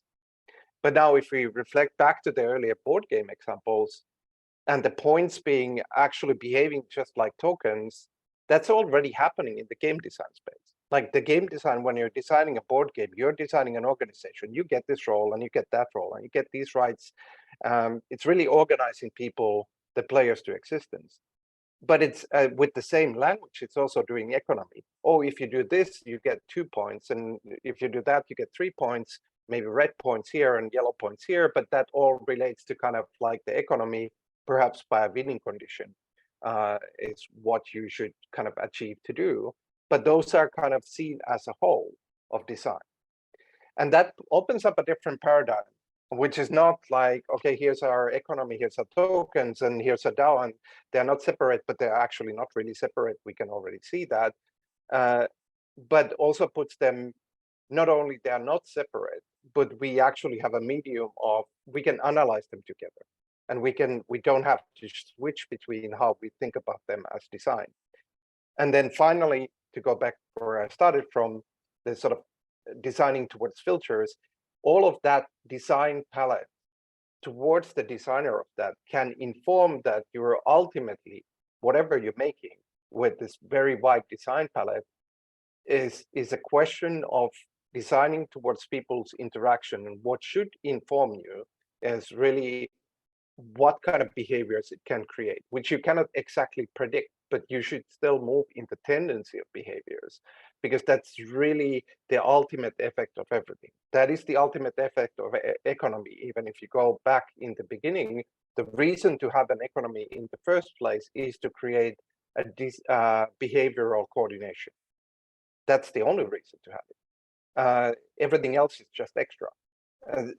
So coming back to this, that's the anchor and center of why are we making these things, including why are we making crypto tokens. It's not to have the most crypto tokens, but it's actually creating social coordination.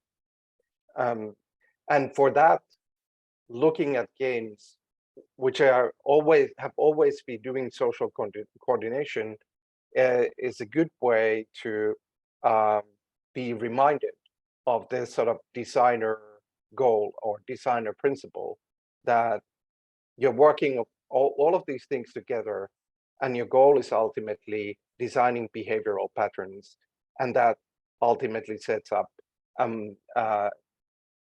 let's say, one perspective. I think a useful perspective of looking at this space that crypto is entering into.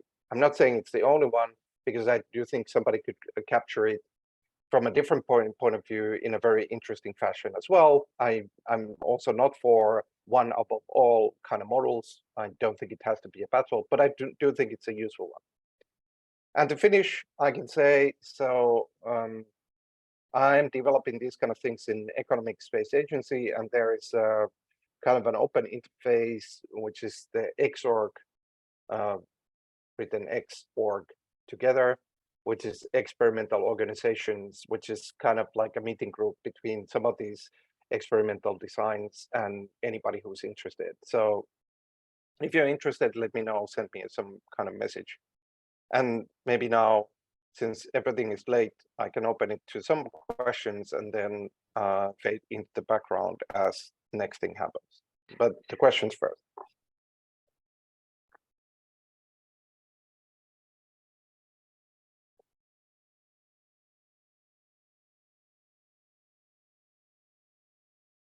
Or comments.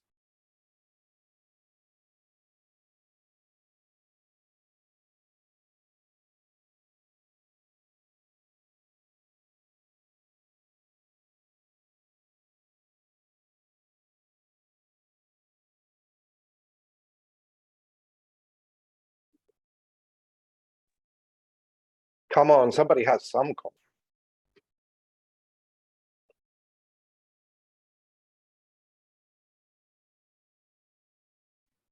Okay, maybe I can ask you a question.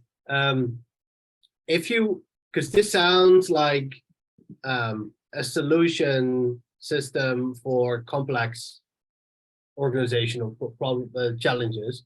Yes. But if you would start small, like let's say you start with 4 people, what would be the suggested minimal viable structure of this, knowing that you don't have this coordination problem yet because it's 4 people, but like, how do you start weaving this in so that as your organization grows, that it's sort of embedded and it's like learned for people who join, plus the people who are already part of it and are now becoming part of a more complex organization? That's a good question. I think this is one of the benefits that you can get, that you can look this sort of, let's say, different design cultures, like whether it's economical, organizational, or games, but kind of now having the same palette that they can communicate. And so one of the directions I would go towards is games, and not like, yes, you could go to video games, but actually kind of games like board games inform you maybe more of this, that these kind of design techniques can be used in a very small scale. And they actually paint, like if you take those, let's say, customs of that kind of designer culture, they can paint a different picture. You could think of like, what if we design an organization that is just like one interaction, maybe 2 for 4 people, as you mentioned, and it lasts for 2 weeks. And then we have a mechanism of evaluation. which might lead to changing or continuing that, which is of course completely possible in the frame of organization, but rarely done, mostly for cultural conventions. But that's completely possible. So actually it kind of enables you to design small as well as large. And of course, because it's kind of like very Lego blocky, you can make, let's have this simple interaction, then let's have an evaluation period. If we actually then in the evaluation period, like set that simple interaction in, let's have then a period where we add another interaction, which then has its own evaluation period. So you're designing in two ways. You're designing like, okay, here's our first interaction for 4 people. Then we have a kind of other angle, which is like setting like, let's say a life cycle for those designs, which is these 2 weeks evaluation, modify or discard or keep, and then expanding from that with other cycles of modify and discard or keep. But you could do million different models for that because the design space is so flexible. So essentially, like the smallness is certainly not cut out. Actually, I think the smallness is enhanced as well as largeness. Thanks.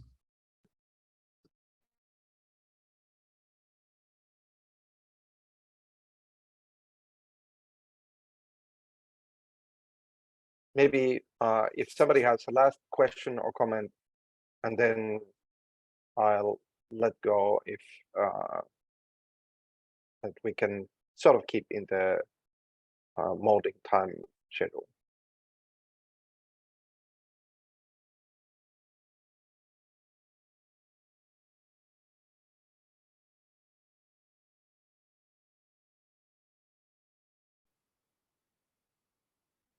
Okay, let's call it there.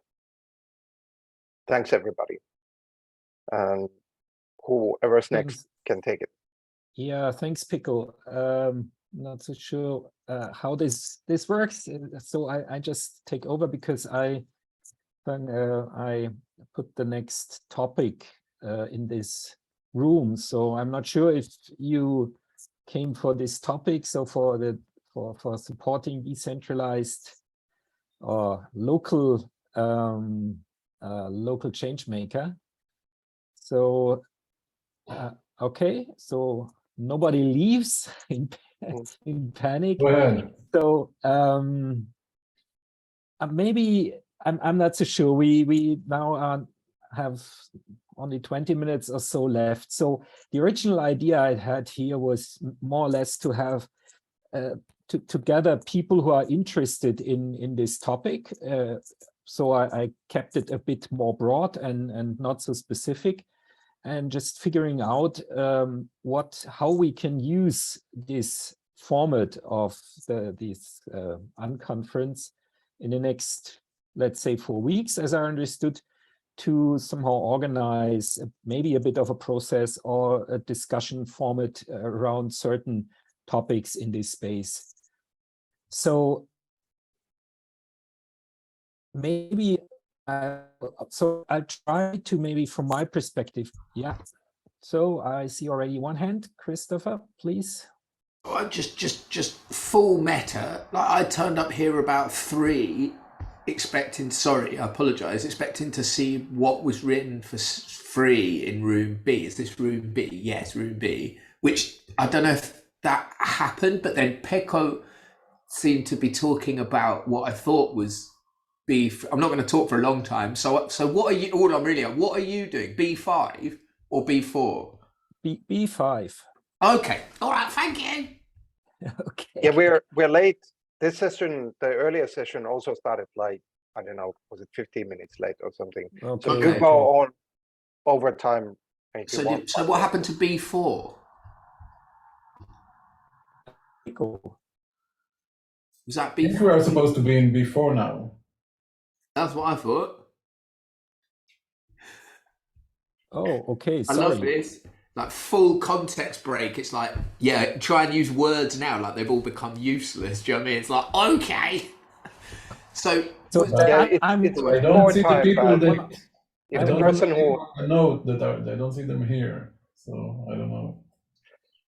Yeah, but it's Yeah, B4 should be in order, but if the person who is in B4 topic is here. Okay, sorry, then I'm too early, 1 hour too early. Yep. There we go. But that's okay. Okay. I think That's so. all right. Everything is good. okay here. Early than 2 days, so I have a chance in 1 hour ago. You heard my start, my pitch basically. So please join in 1 hour. Sorry for mixing up. 1 hour or 1/2 hour? Look with it, we can make it earlier because I don't know. Are there anyone here from the B4 session proposal? No. I mean, there's 4 people, and if they're not here, maybe in the interest of having something, we could give the time to Ronald and his B5. Yeah, sure. Yeah. Are you there? Are you still there, Ronald?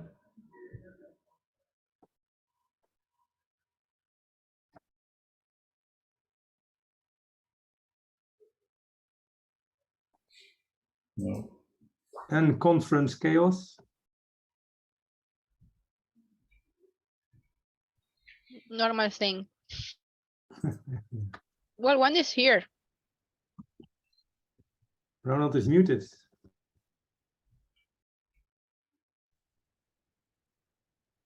Okay, here's Wendy. Wendy, you were supposed to be hosting part of the session, I think.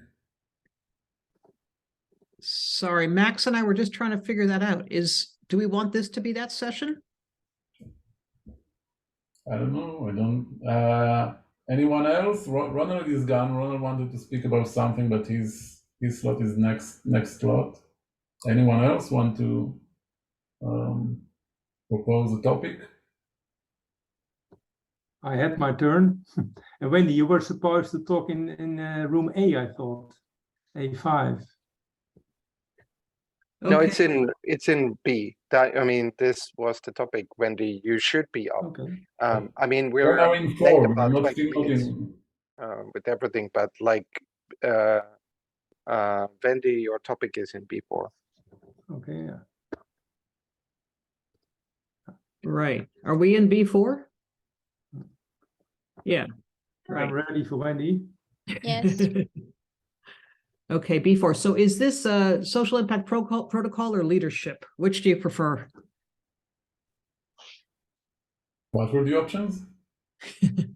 One is the tools we're building, the infrastructure for social impact called the Social Impact Protocol at Doing Good. And the other topic, which it's just a little ambiguous which time zone we're in. I think it's the next one. The other topic is steward leadership capabilities.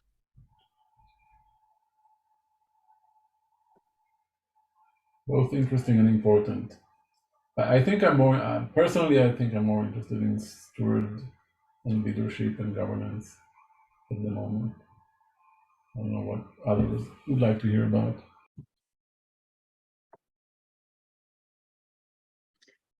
Just the schedule is a little ambiguous, so I'm happy to go in either direction, both of which I think we have some, there are 2 or 3 of us, maybe 4 of us in each of those 2 topics, so we can do it as we always do collectively. Well, Hadar, you spoke first, so let's do 15 minutes on leadership, and then if you want to change direction, we'll go to the other one. So this was, I guess this is what I thought, steward leadership is what I thought Max was going after as one of the key outcomes of this unconference. And because I think the way he described it, or the way I remember him hearing it,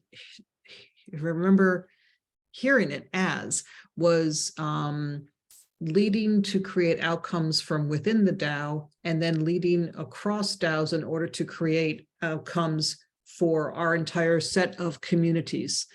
And I just had some experiences that I'm mindful of in the last 2 years working inside Doing Good and trying to work across organizations as well. And I just wanted to bring a couple of those to light and see if that is something we could talk about. So, my observations are that for instance, in DAOs and in pre-DAOs, so they don't have to formally be DAOs, but just in communities that choose to work together, that the openness to ideas is like none that I had ever seen in corporate life in the US or Europe. And the willingness to share, also not very familiar to me. Amazing stuff that I've seen in Web3. And then a willingness to teach and to learn. Those are levels of behaviors, desirable behaviors, I'd say. I'd never seen anything like it. Never seen anything like it. And I think those are some of the ideal behaviors. I think, I can't remember who said that in one of our groups, Jean, I think it was, in ideal behaviors that are amazing to generate diversity of thought and challenge ideas and move them forward and bring people along. So maybe I'll just start there. Like, what have you seen in terms of individual personal leadership behaviors that you think are useful and effective in the context in which we're operating? Yeah, and Wendy, can I respond with a question? Because what is of interest to me, what kind of circumstances made this ideal behavior happen? Is it just the people who bring it as part of the character, or can you trigger this behavior somehow so then you can replicate it? So look, I'm just speaking from my experience, having worked with organizations like in Giveth and Gitcoin and a couple people from Ethereum Foundation, from those kind of well-known places to much lesser known places in meetings with nonprofits, small and large, from kind of around the world. You know, I mean, I thought that was, I thought that's Web3 culture, not the entirety of it. We'll get to that. But I thought that was like really fundamental to Web3 culture. And do you have a clue how those people came to this behavior, or is it just the person? We have a lot of nature. Go ahead.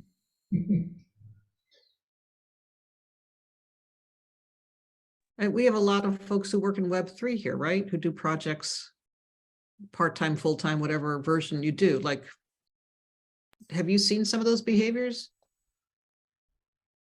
Yeah, of course. I think that the reason for that behavior, I think it's the freedom to create and do something that you're actually passionate about. And I think that's, and like everything we do, it's about the, you know, the basic rules of the game. So obviously in the corporate world, you're not going to have that because most people are just having a day job and they're just doing it because they have to survive. They're not passionate about it. They don't feel connected to it. Like, you know, the Marxists say, you're alienated from your job.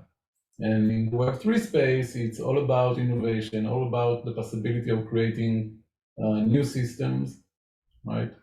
Changing how things are currently working. And it's always been, so I'm a developer, right? I work in isolation, it's the background, but that was always the, you know, the hackers mentality. That was always, you know, what people from the early days of the internet, and even before that, it was always about sharing information, sharing what you find. Yeah, so it's about, I think, you know, innovate, being able to play, right? Innovate and research and so on. So we just want, naturally, you want to share, you want to tell people how exciting it is, You want to help them progress and so on. So it's all about changing, the basic rules of the games. So, I mean, I've got a straight back answer. The biggest thing that I've seen in terms of the success of DAOs in leadership is presenting bite-sized versions of deep psychology or social or folk understanding as if it's at the forefront of human consciousness, whereas actually what it's at is the forefront of entitlement.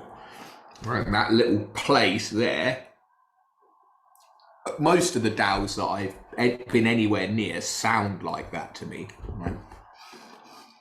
The repackaging of skills that take years to learn, social skills, social development techniques that take years to learn, into bite-sized bits, which then become a little bit edgy in terms of how useful they are, but they make the people involved in the DAO feel good about what they're doing.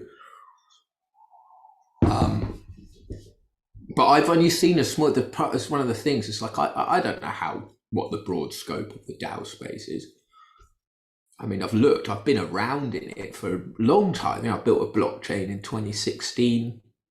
I got interviewed by some people at a university, 4 women writing a PhD about manipulative techniques within low hierarchy organizations. That was interesting. And I had some things to say as well. I was like, well, here's an indicator. Do you know what I mean?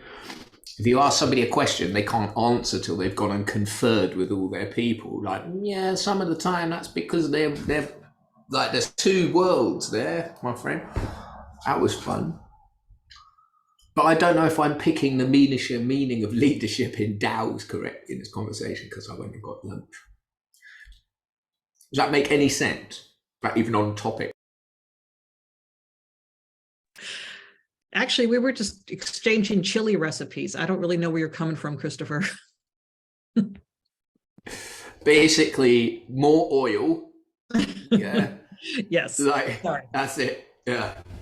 I was getting silly there. No, we were talking about effective leadership in DAOs. Effective leadership. And I had started with those sort of 3 or 4 behaviors that I had observed that stand apart from my experience in other sectors. I think we need a DAO for leadership. So I super agree with that. So what I think is a DAO, right? So there are people who have lived experience of diverse situations, and diversity on planet Earth, if you sort of look up into the universal scale, right, where there's so many galaxies, you just don't even, do you know what I mean? Like, diversity here isn't that hard. Do you know what I mean? You can go and find out about it. You can fly there. There's documentaries, there's people, you can talk to people. So finding out, if you're talking about DAOs, again, I think if you're talking about DAOs and designing DAOs and where they're going to go, I think that an actual lived experience of diverse situations, people need to, I genuinely think that's a necessity, because in a low hierarchy space where communication between people is paramount and where you're looking to be reactive and integrative, which is right, so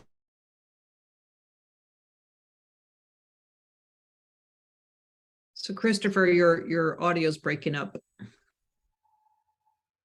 I think that people need to deliberately hunt out.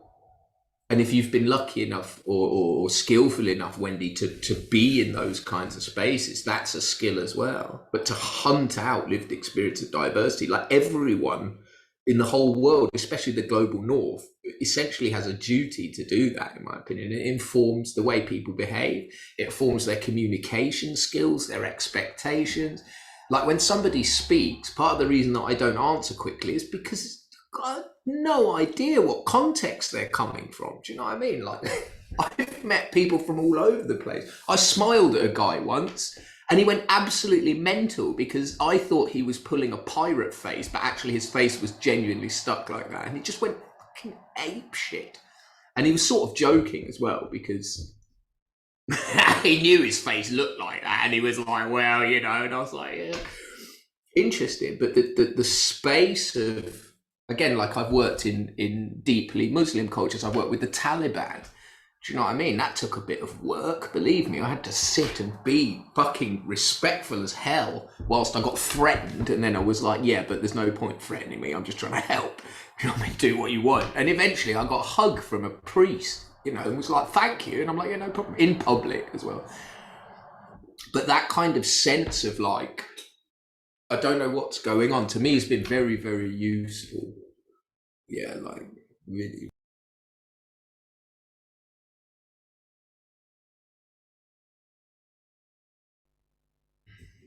Yeah, Wendy, this might be helpful or not, I don't know.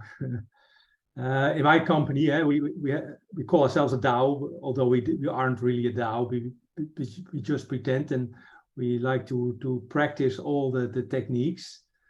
But we got rid of hierarchy, but we have autons, as we call it. Those are teams, autonomous organizational units, no bigger than 5 people together as a team. And within each team, there's no hierarchy, so there are no roles. We have a lead in every team. So, but we know each other's skill sets. As Christopher said, it's also experience. But it's good to know what each skill sets are. So skill set gives also kind of authority. And you know a lot about blockchain, or you know a lot about front end, or you know a lot about security. So once you are going to install roles, people are going to behave like they have some authority.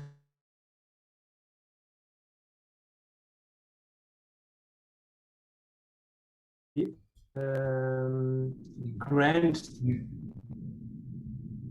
And just some other. I'm 61 for you to know.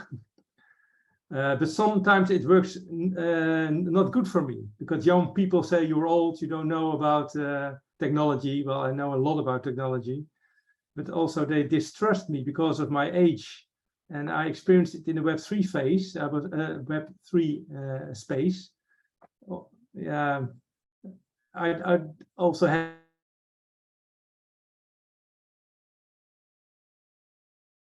Well, It's cutting, right? Okay. Sorry, Peter, it's cutting a little bit your audio.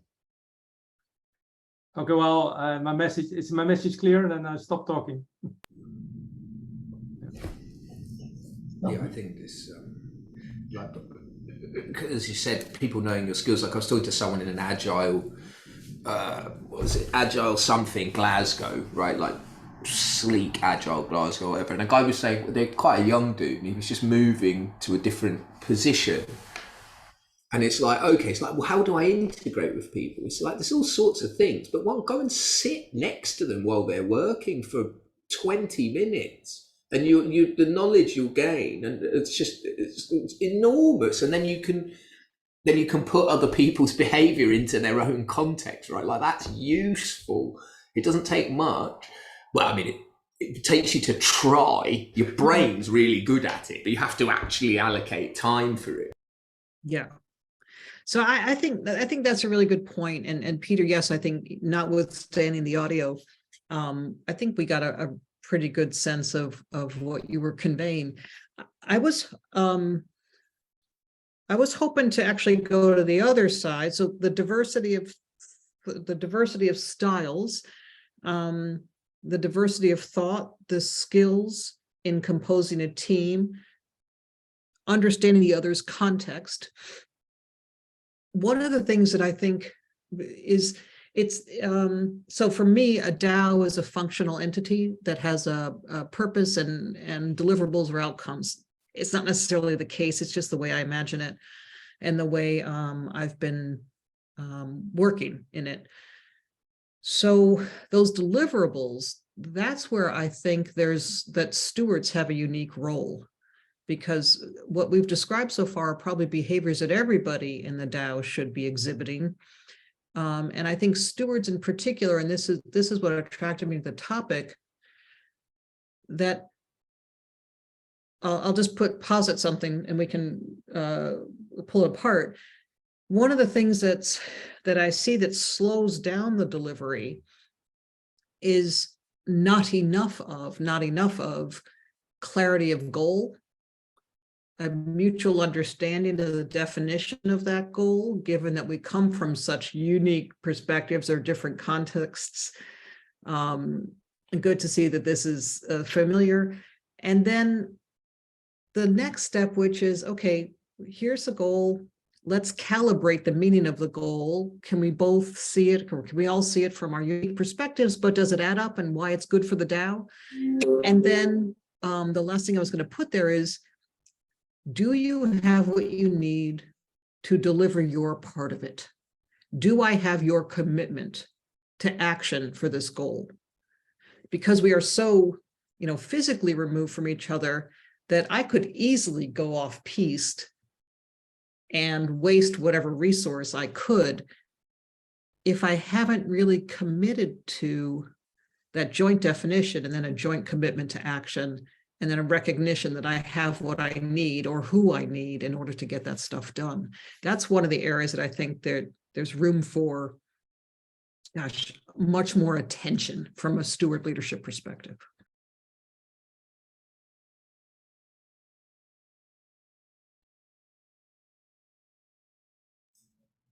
Yeah, but if I'd like to share my thoughts. Can't hear you. Can you hear? Mute. How's that possible? Yeah, now we can hear you.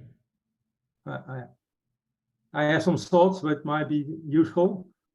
I like the idea of a steward. I worked with a lot of agile teams, and then you have an agile coach. When I'm in, I also play the role of agile coach, but I make the mistakes I see as an agile coach once I'm not an agile coach. So it's good to have some kind of outsider with an outsider perspective. That's the one thing that I like, but also the commitment. And a commitment, I don't think we should be too naive. Some skin in the game. You can sometimes ask in a DAO to stake membership fee. And when you don't deliver, well, too bad, but you lose your membership fee. It sounds harsh, but only trusting on good faith.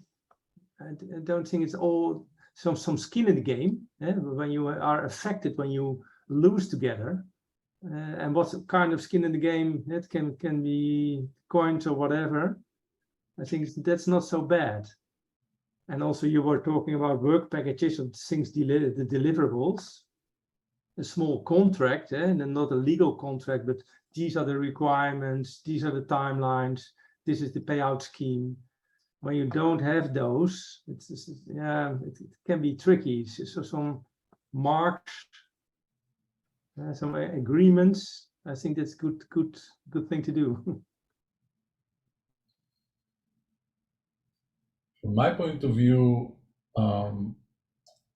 what I think that we might be missing in this space is, I think that we actually need more sort of, I guess, agile coaches, technocrats, people that's just what they do, and they help DAOs facilitate, their specific goals and missions and little projects, because, most people, don't have those skills, right? You are in a DAO and you have a community and you want people to start doing things, right? How do you get people to do things when it's hard to find those leaders? How do you find those leaders? So I think that we actually need to see more people that are, or I don't know to see, but we need to somehow come up, and I think like the common stack and token engineering could be, sources for,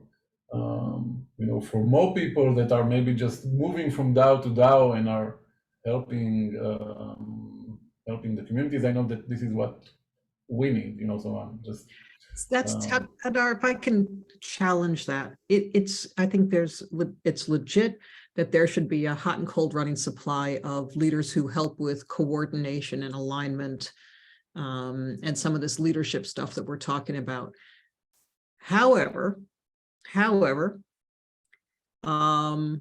if we each have 100-year life, we have a lot of time to learn stuff.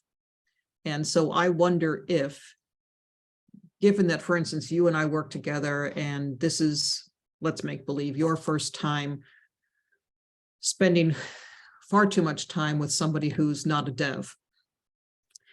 And what's to say that now that you know you're going to be spending time with non-devs 20% of your week, maybe you want to be part of that. You want to embody part of that, or you know, and maybe you're so close to it anyway that you just need to tweak this and tweak that before you could be one of those people who are hot and cold running leadership behaviors. Yeah, I agree. I think that there's always so much to do as a dev. Right, but we also know that coordination, planning, alignment, calibration, all that stuff reduces waste and double work and mind changing and scope leak, and to some degree, not endlessly, but no? Yeah, no, I agree. I think that I would definitely like you know, to spend more time in that direction. But I always feel like I have so much other things to do, right? And you know, maybe I have some skills in that, but I don't feel that. You know, I think that there are other people, and I'm more that, and I want also to, you know, to empower other people, especially like, you know, from undeserving communities. You know, I want to give other people the chance to become leaders, right? And to lead. And I don't know what they want, you know. So I have the thing that I want, but I don't necessarily. It's not necessarily what they need, right? So, Well, but what we're focusing on is what the DAO needs, but right, what our collective decision is to achieve in this time frame. And I mean, the truth is, even if you take that capacity because you want it to be, you want somebody else to benefit from it, that's cool too. But at least you recognize, like, I could step up and do the leadership thing here. I'm a little happier right now doing the dev thing, but you know what? I need you to learn a couple leadership things because I can see that our team isn't quite as in sync as we need it to be, and we can be a lot faster in doing this. That's cool too. I have a question, like from an ignorant in like I'm new to the Web3 space and DAOs in general. I have a legal background. I studied law, so I understand more about traditional companies than, you know, an actual DAO. So I am going to guess, and this is like me guessing, that when we're talking about leadership, of course, we're not talking in a DAO. It is intrinsically meaning that it's not a tyrant manager that is like deciding what the company does, but it's someone that coordinates the effort of people working in the DAO. And is this discussion aimed at, yeah, of course, there can be different structures of DAOs, of course. Is this discussion aimed at the ideal of cutting out the middleman, as in eliminate that manager, leader, tyrant figure, and trying to disperse those abilities to everyone cooperating in the same project? Or is the ideal to have better leaders that have different tools? So I'll just do the framing as I heard it when Max originally introduced it a while ago, and we can change it all up, but I'll just put it on the table. The question was, that I understood, is DAOs have stuff they have to achieve either within the DAO or across DAOs in a wider community setting. And stewards are a common name, not the only name by any means, but a common name for the structural or temporary leadership of a particular set of tasks, either vertical or horizontal, or however concentric circles, however we choose to lead in a DAO, and that's all explicitly discussed and decided. The question I heard Max ask is, how do we go about improving the leadership of stewards, since because there's such a dependency on achievement, the DAOs are so dependent on stewards. How do we make sure that they're contributing and contributing, and not in a cynical way, but contributing in a way that best serves the goals of the DAO?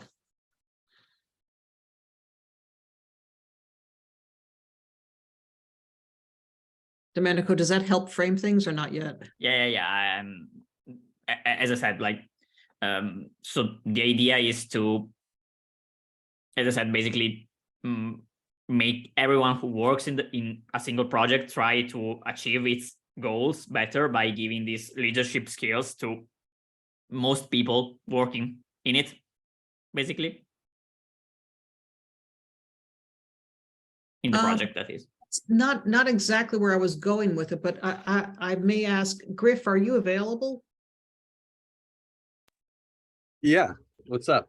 Can you talk a little bit about kind of the role of and the use of leadership inside a DAO, and maybe the role and use of stewards inside a DAO? Yeah, I mean, in the end, it's really nice to have a social point of contact, right? Someone who's willing to just be like, yes, come to me, be the Schelling point for questions and answers. But servant leaders is the ideal. And, you know, I like to think of DAOs more like economies, and these individual groups all coordinating together, but with their own leadership, their own structures. In an ideal world, the DAO is just really a bunch of people voting on things or signaling preference one way or another. Voting's a loaded word, but signaling preference to say, we need this, we need that. And then ideally there's groups saying, hey, we can do that, we can do this. And leaders, entrepreneurs will come in and say, oh, we can solve the problem of your DAO. I think we get bogged down a lot in the leadership of the bureaucracy of a DAO.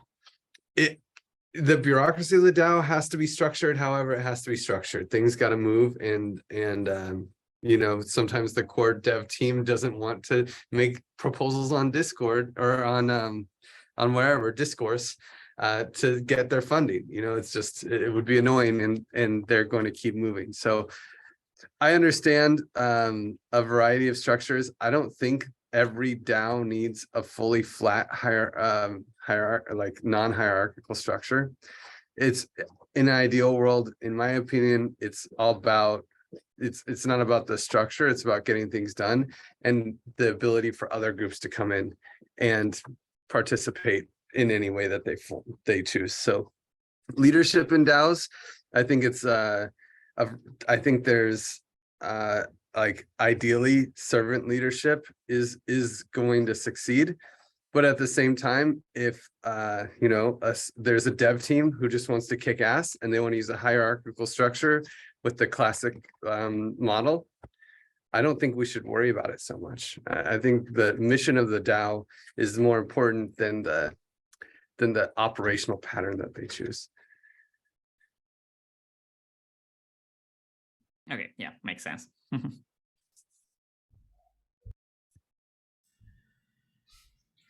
Ronald, do you wanna start your session? Maybe. Yeah, sure. Thanks. Yeah, maybe some of you heard my pitch already. So because I taken the time and started 1 hour earlier already. So well, thanks for coming to this talk.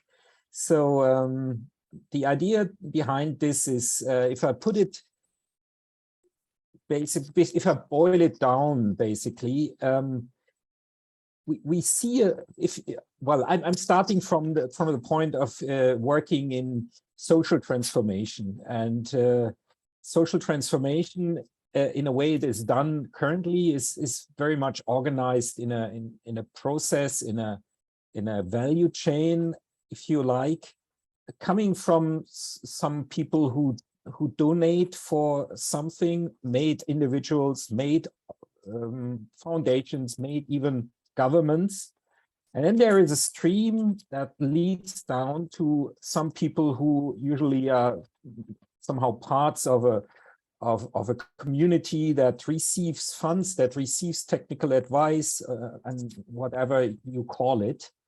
And then there are steps in between this. And if you look at this and in a value chain logic or as a pipeline, what I perceive at least is that there is a lot of innovation now in this early part of this pipeline, in the donation part. So there is a lot of thinking on how to improve this part and make it more efficient. But if you look down to the way projects are implemented, I don't see that much innovation currently, and I don't see that much of an application of also of this Web3 ideas of making this more a decentralized thing, and specifically giving those people who are part of those development projects, giving them much more leverage on how this project is planned, implemented, monitored, perceived. So there is also basically a power mismatch. So there is even, you can follow the hashtag shift the power, which addresses exactly this. So shifting the power from the people who give the money, who donate, and then also more than quite often also set the priorities, set the methods even to those people who live in their circumstances, have a lot of knowledge about their situation, and I suppose in a lot of times a lot of ideas how to improve the situation, but this is more than once not heard properly in the system we have. So this is my perception of the challenge in a way, and my idea was to use this first meeting here to find out if there are others who also have similar perceptions and who are involved in projects or initiatives or have ideas to address this in the context of Web3. So yeah, now I would not talk too much. So is there any, how does that resonate with you? Do you have any views on that?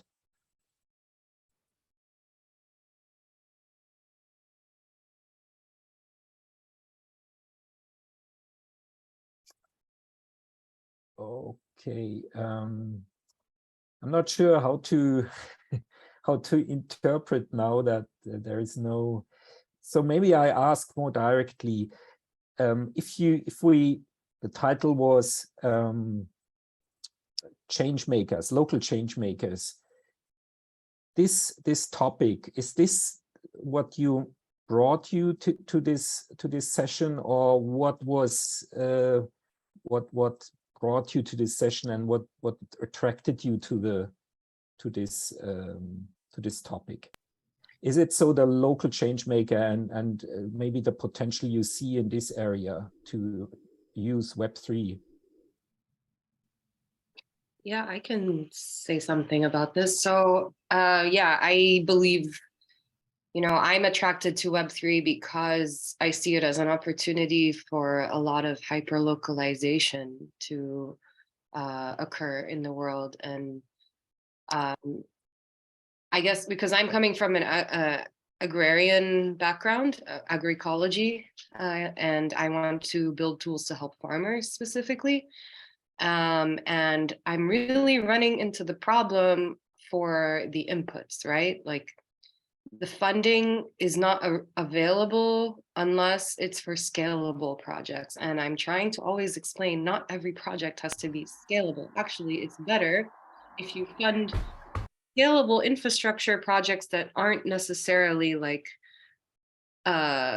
attached to any people on the ground, and you're letting the scalable projects kind of funnel through these non-scalable projects that actually are the places where the relationships are and like all of the trusts, right? Like the human things that we can't get around with this scalable tool stuff.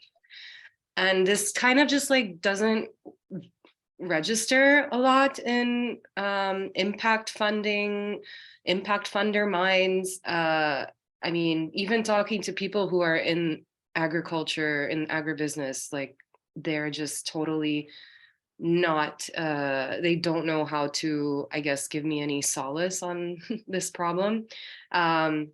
Because yeah, they run into the same barrier that, you know, scalable projects are always prioritized. And actually, we're seeing how it's really necessary for a lot of projects to exist that aren't necessarily monetizing at all. Like these women initiatives, for example, in Web3. I'm part of her DAO, and I mean, without her DAO, that doesn't, like, I don't pay membership. Nobody pays any membership, but a lot of sponsors are funneling money into there, and then through that, women are getting education in STEM. They're going to conferences on scholarships provided by the protocols, and the Web3 space is going to be more diverse as a result. So it's like these qualitative measurables are really, I guess, hard to make people value because you can't measure them, right? But yeah, this is my grievance. So, first, I'd like to say that we at $Good would love to fund a non-scalable farming project. So please get in touch with us. To your question, Ronald, so like I said before, you know, I'd like to learn more about how we can activate local communities, right? So $Good is a project. It's a project for a cryptocurrency that delivers universal basic income, and we want to reach local communities and fund them their public infrastructure and so on. So yeah, so I'm interested, you know, how to reach local communities and how to get them excited, how to find local leaders and so on. Just one note on the scalability and unscalability. Like, first of all, we definitely need like allowed design space for things that are like not intentionally designed to scale, but also there are many ways to scale, of which we, or let's say the current interest, looks for only certain ones of them. Like the common scalability is this form that can expand, that the form maybe starts from small, but the same form keeps on rising and growing in pattern. But even the simple clusterable scalability is different. That is like, this form will only grow to 20 people, but there can be another form that also has 20 people, another form that is also 20 people, and they might have some relations between themselves, but they're all in themselves small. But that opens up a whole room beneath that, which is like, maybe somebody just creates a good pattern that is only for a very small scale, but then that pattern becomes usable for everybody else. And that is totally valid scalability. But it's not something that is generally considered in the kind of like evaluation of projects in itself. And like I said, that all in the quality that it's even kind of, I think, unrealistic to think that everything that is designed for this world is supposed to scale, because that in itself is simply an unrealistic scenario and a limiting factor for the kind of different forms of structure we have socially. Yeah, I think that's very interesting. So in the work we've done until now, one of the idea was also to basically look for the smallest possible NGO structure, if you would put it that way. So, which might be just one person working with a community. So, because a lot of the scalability ideas also come from the classical setup of NGOs, which are usually implementing such projects and such type of work, which which then generates some sort of overhead and so on, and structures that need to be, which create fixed costs that need to be somehow covered by growing the approach, by growing the project, and so on. So this logic creates pressure on people who just don't want to be part of a larger NGO, but just want to focus on the initiative, the idea they have, and the community they are working with. So I'd very much like this idea of taking out this idea of everything has to make it scale, also in the way Peko put it. So even if to provide this as an idea to create variants of several of things. So defining scaling maybe more as inspiration than of technically just multiplying certain approaches, because that's what I see in my past in the traditional development aid sector. This is very often not really working, and it's creating very, very dysfunctional projects sometimes. Yeah, Christopher, please. Yes, it's interesting. So for now, for me, for the way that I arrived here, my journey here, what we're now sort of touching on is like the definitions of democracy, things like taxation, right? Like taxation, what?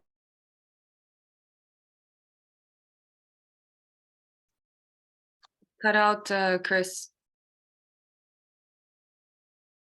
I think he froze. Oh. He didn't pay his taxes.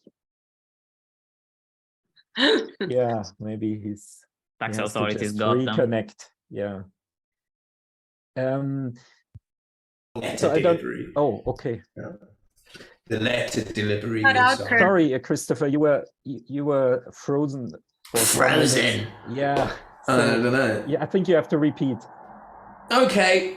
So to me, from the way, I'm trying to turn everything off, but I don't know. So I've only just moved here. To me, in the evening, I get like 7 megabytes a second on my phone. So for me, the journey that I've come here with, right, what we're touching on now is broad range stuff, right? Taxation, socialism, democracy. The point of taxation in terms of the money being spent by socially run projects is to take the competitive edge off of the design of a system, right? So like the post office in the UK, before it was shredded and sold, the profitable bits were sold and the loss-making pieces were kept, which are now publicly funded, right? So there's now private companies doing package delivery, whereas the public sector is now, the public are now footing the bill for their own letter delivery, which used to be covered by. And part of that not striving for the most efficient thing possible was that post staff used to have time, like, because they walk in the streets every day and they used to have time, right? There were more postmen than were required, post people, posties. There were more posties than were needed to deliver everything. So the posties weren't, right? They weren't on the edge of a time boundary. They had time and they became part of the local community. And that time that's spent there's a couple of things I want to just kind of address, right? One is democracy does not function if there is no time for people to spend with each other. That's not an analysis, that's an empirical just statement. If you look at the life, you make everything more and more and more efficient. What happens is, I'm not quite sure, right? There's no, what was it? In Marxism, you've got that sense of building like a whole chair, like I built that whole chair.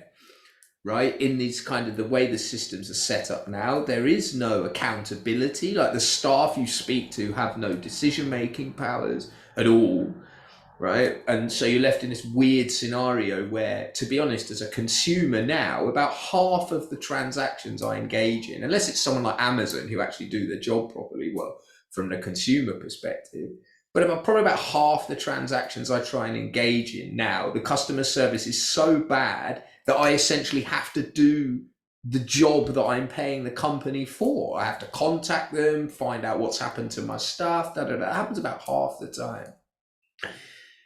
And in the sense of having democratic power, the time that you spend, right, as you said, these two, like, what's your job? Is your job being scaling up, either designing something that can be scaled? This is, I think, one of the biggest issues with DAOs at the moment. Everyone wants to design something that can be scaled, even if it's the smallest thingy in the world, the smallest NGO in the world. People are spending a lot of time designing the smallest NGO in the world, and that's great. The time also needs to be spent, like an enormous amount of time, if you're going to actually be the smallest NGO in the world. As you said, Ronald, a lot of your time is going to be actually talking to people and dealing with, like, there's a food distribution company in Plymouth, right? And like, I was there for a while, and somebody had left her glasses, like Mrs. Wiggins had left her glasses in her delivery box. Do you know what I mean? So there's just like 5 people in a warehouse dealing with the fact that somebody's left their glasses in a cardboard box. Right, that, like, the world needs to have that in it, and any system that attempts to remove it, which is the way that we live now, right? Like, all of the Western systems are heavily driven towards you having not a single spare second in the day to do anything other than your prescribed tasks, and that is fundamentally against, I would say, democracy, certainly humanity, but even democracy. Right? There is no way for it to function if everyone's time is predetermined and they have no choice about what to do. Yeah, thanks. Sorry, Peter raised his hand. Naomi, I think you also wanted to join in. Peter, then maybe Peter, just start with Peter, sorry. Yeah, hi, Ronald. Yeah, you were describing a problem. On one hand, it would be nice when we have small entities like DAOs, where people know each other, trust each other, and are effective with not too much overhead working together. And on the other hand, you want to achieve bigger goals, and then you get what they call the collective action problem. And in the past, we solved this with command and control, and this is one most people in the Web3 world want to get rid of. And now you get something in the next level, as I see it. Kevin Awoki has a lot of thoughts about this. What he called hyperstructures. How can we work together as small cells, perhaps on a platform, where we can find each other, when we can post work packages, when you can apply to fulfill them. And so you create a kind of hyperstructure on the producers level. How can we produce together? But you can also create a hyperstructure on the product level. All people, especially in the digital space, it's not so difficult to build services, IT services with AP calls. So I think that's also a direction to think of and to go. How to almost as a swarm. The initial phases of a lot of level 1 blockchain infrastructures, they started with grants. We as a company, you can apply with a proposal, and we give you a grant to build it. But it's still a kind of core team who decides where the treasury, where the funds goes. And there can be a stage in the evolution where nobody is asking anymore, can I build something to GitHub or to just an example, just somebody deciding to add some extra functionality to it. So yeah, just some thoughts about hyperstructures, hypermodularity, yeah, small teams focus their specialty on their part of the product, but together acting like a swarm. Nobody's coordinating, but just heading in some direction everybody believes in. Well, just some thoughts for you on this topic. Yeah, I also want to include, just because I'm trying to transition to the Web3 world, so I've been really looking at what kind of roles people are really looking for in the DAO space, especially. And also knowing some people that I've met at conferences, for example, that have recently been like demoted within their refi company, actually, refi organization, because they're really they're making the builders more important than the other, you know, soft skill positions. And it's just kind of crazy because it's like, you know, we live in an attention economy and people just think you need to have this shiny product and then people will just gravitate to the shiny product or service. But no, you have to have people's attention first. People, it's not even just business, this whole like people do business with people that they like. You also need customers to kind of like you in this day and age, because we're just bombarded with all kinds of software, all kinds of tool from everywhere. Like our brains are tired. So if you're going to get people's attention, you have to kind of hack some kind of human quality in this day and age. That's especially in the Web3 space, right? Where we're all kind of like trying to do something way more humanizing. So yeah, I find it really crazy that this refi company founder, for example, is like, yeah, we're going to demote and cut the salary of the when they have 3 years of runway for funding, by the way.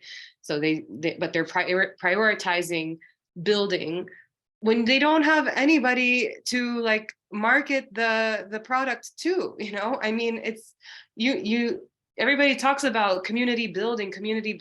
No, you need fostering more than building. Building is kind of the wrong word to use, first of all. And it's not just like people are not these objects that are just going to pay attention to you. You have to do the grassroots work. You have to be doing the on the ground stuff, like what people were doing back before the internet was a thing, right? So yeah, that's what I've been observing. And it's just, I really hope to influence it to change. Yeah, great. So I also read in the chat, Bruno, I think he put this rooted locally, connected globally, which I like very much, because I think it's somehow a bit near to what Peter said on microservices. So being small but still using the potential of the mass, so of the bigger numbers. My question would be here. So from what I understand of this format, we are just starting now of this unconference format.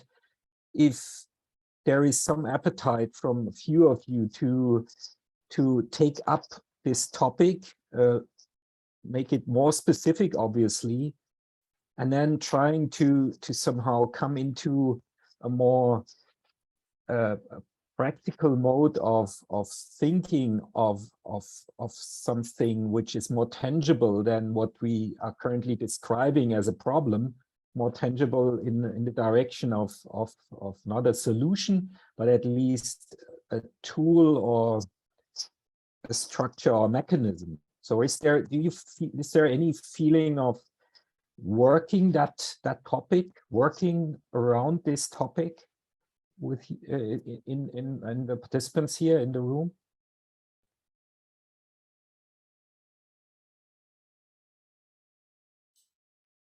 Can you repeat the question? I don't think I got it.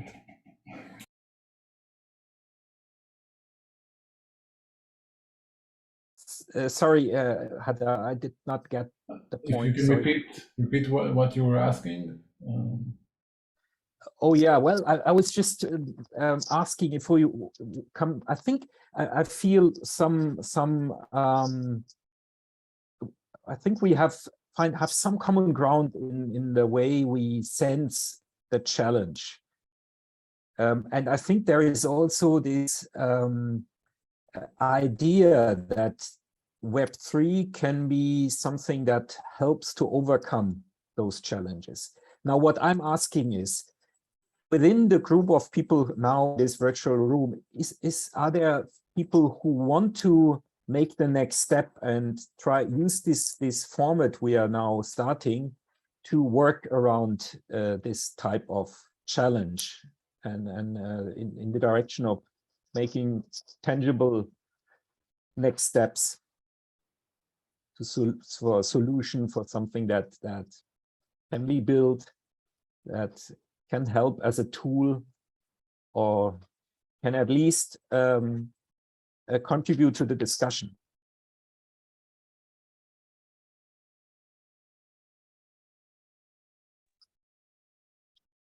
Yeah, if I speak for myself, I'm very willing to experiment, and we are experimenting.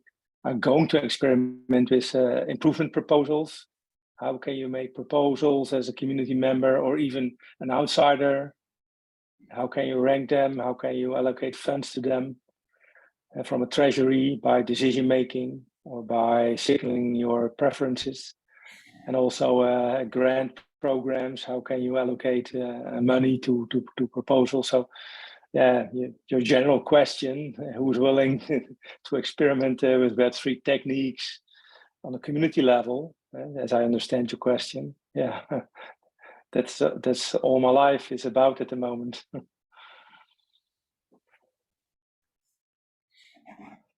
Yeah, but currently now, as this is somehow the idea of this conference format is to focus the work of and the attention of people who want to contribute to the trusted seed movement, I would say, or the trusted seed ecosystem. So is there any appetite to use this more focused forum to bring few people together and use maybe the next 4 weeks to work on such topics?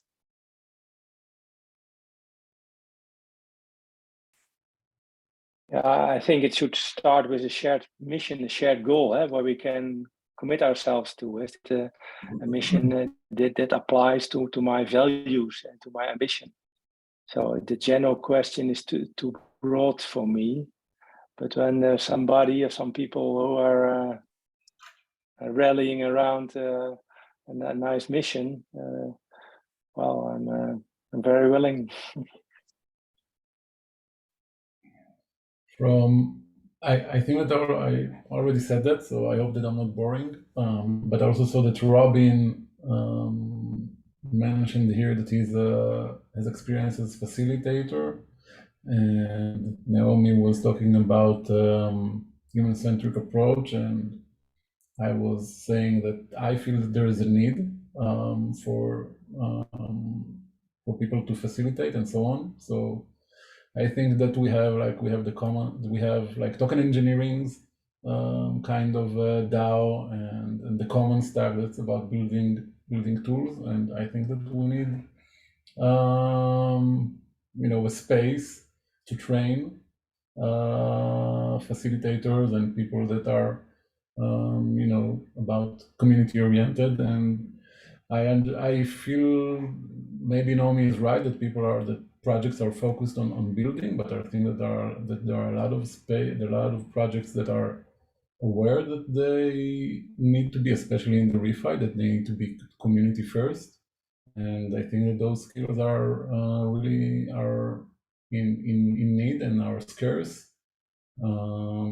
So I definitely think that there's a place for an organization to provide those services and train people to provide those services. I think that it will have, demand in the market.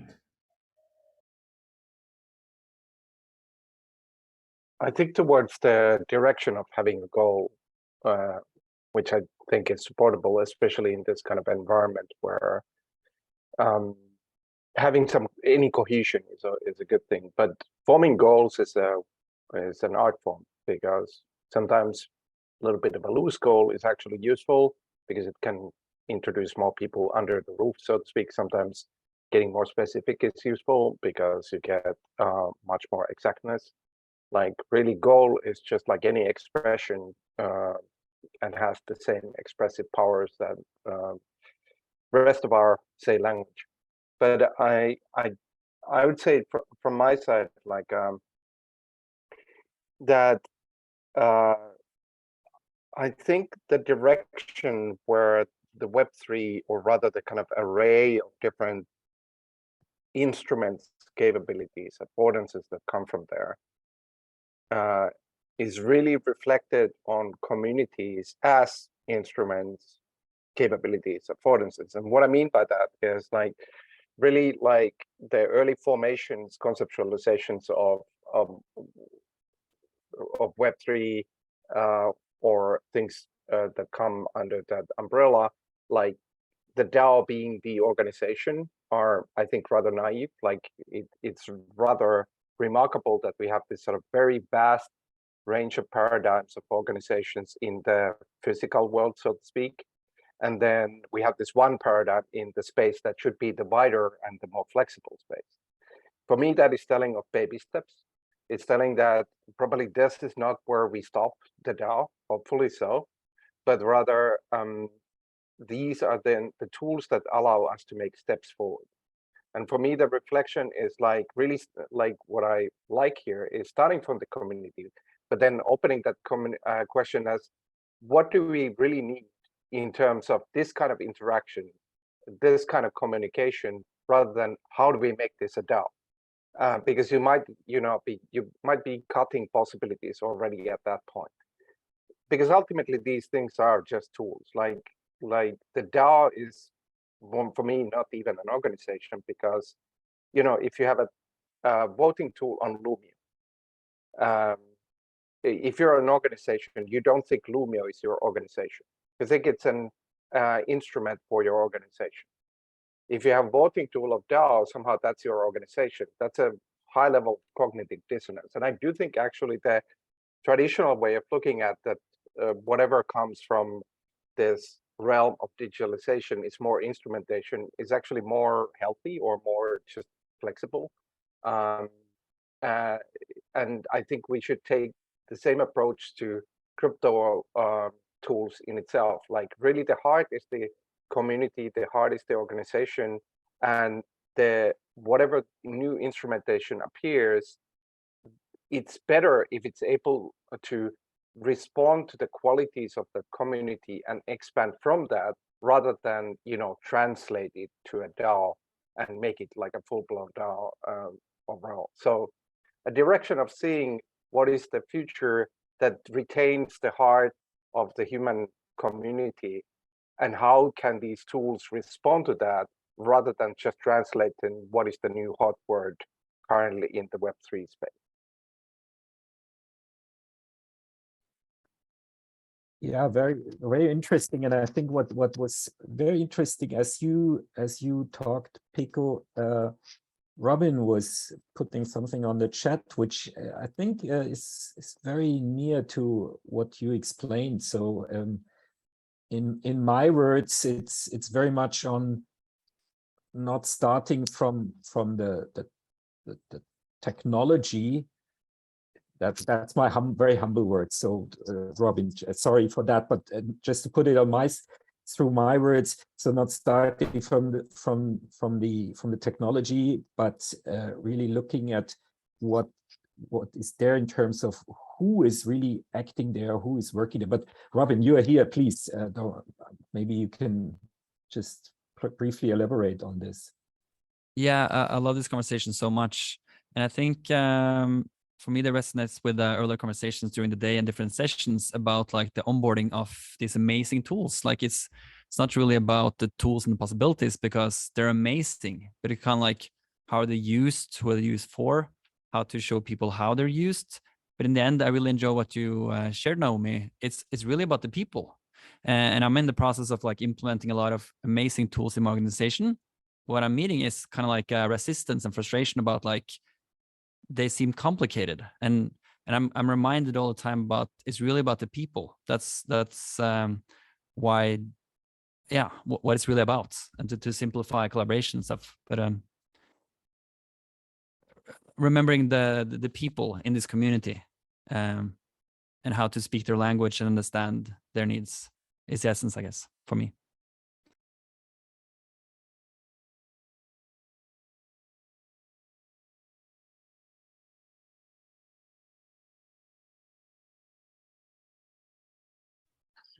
Yes, beautiful, everyone. See you in the main room.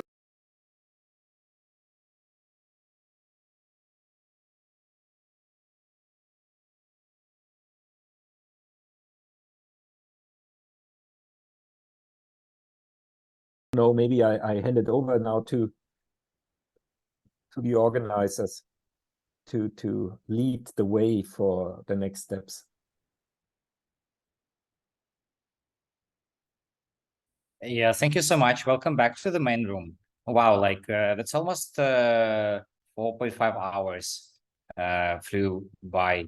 I'm really thankful for everybody who like stayed, and we were really like, oh my gosh, 5 hour call. It can be like really crazy, but you lived up to this. I'm truly admired. Let's do next things. Initially, I need to like, well, not need you, but like let's do a group photo. You know, first kind of summit or something. If you are open to turn up your camera, you know, let's do a photo. How do you feel about it? My camera doesn't work. I can turn it on in spirit, but technologically. Okay, you're just conceptual for us. Like it's okay. My name can work as my face as a kind of secondary solution. Exactly. So thank you. Like just a second, let me do a snapshot. And yeah, this is a snapshot. Then some closing remarks quickly, just organizational, and then we proceed with some feedback to see how we can improve our experience here. So first of all, I would like to remind again about the gifting economy we practice, and we decided to use a common stack Discord to onboard parts of our conversation because it's a bit more structured. And then I'll just would like to show you, you know, like how simple is it and what can you do in terms of reputation system. So I'll thank my beautiful team again for the organization. The brief as well, of course, is huge support. And yeah, reason for supporting the Unconference. Yeah, and I do this, and then magically it's just accounted somewhere in our dashboard of reputation and so on. So just wanted to show you this. Then we invited to some sessions were meant to be longer or not today. So we have already 3 in backlog, and we'll engage more. Ideally, we would like to see a festival of commons, you know, every commons, every group, bring in some of the instruments or some throwing up some invitation. We'll see how it goes first time, you know, this is again an experiment for us, but yeah, feel free to participate in the months. That means, yeah, just let us know. We'll help you organize the session, add you to the calendar, or promote the event you would have during this month. So feel free. And already you could see in the onboarding. Again, let me show you. Yeah, you can find, of course, more instructions, but already in the calendar, the calendar views, you could see the network state. We haven't discussed network state today, but there's like lots of people interested in this book, recently published on the future of societies. And you might want to check out this. The Queen joined, I seen at the start, and he did some summary, so he has some things about it. And if you want to come and show your KC project and get your feedback, you can also like apply to our project showcase or create some separate event. So this is what's gonna happen next after we finish.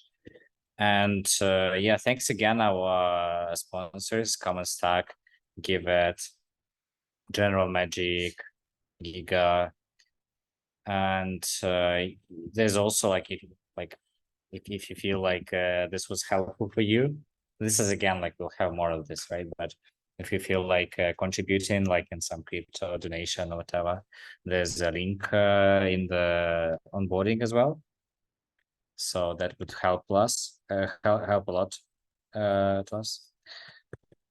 So this were like quick organizational details. We're now going to the retrospective, but before that, any final questions?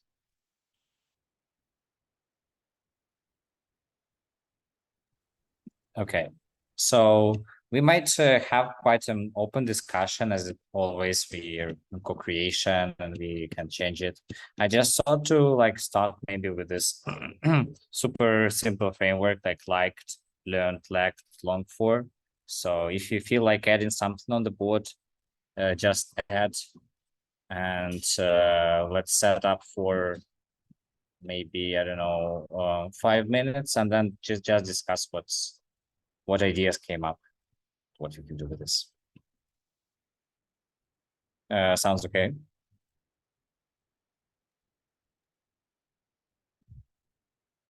Yes.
That's so great to work with people who know Miro or like Mural or stuff like this. It's just like next level to see so many people like guiding something just beautiful.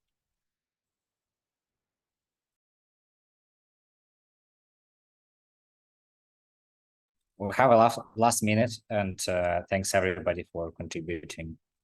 Please sum up another point or two, and we'll see what's inside.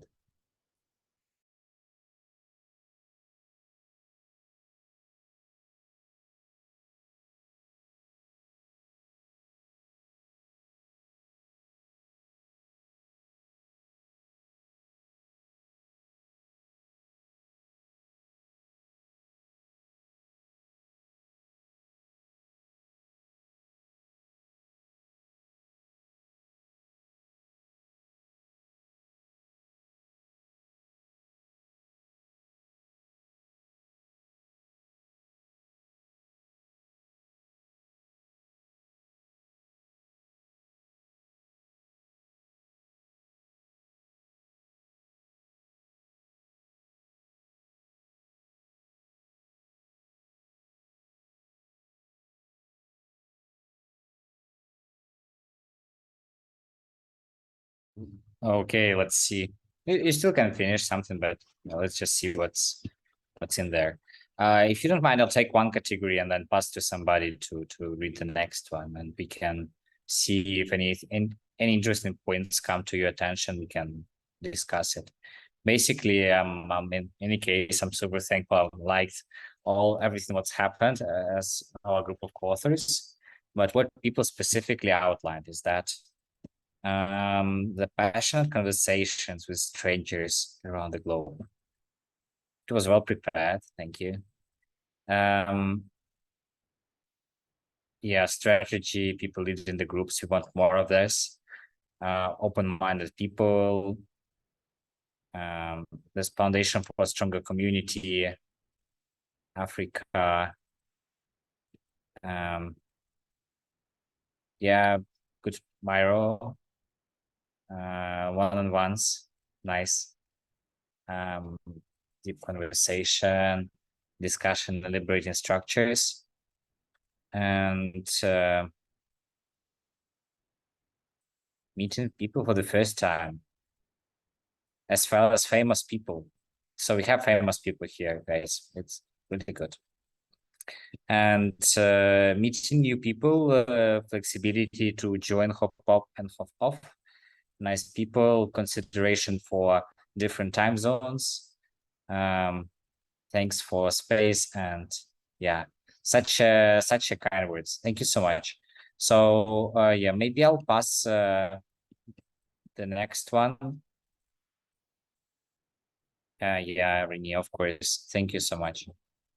I don't know, maybe Robin, would you like to go with learned?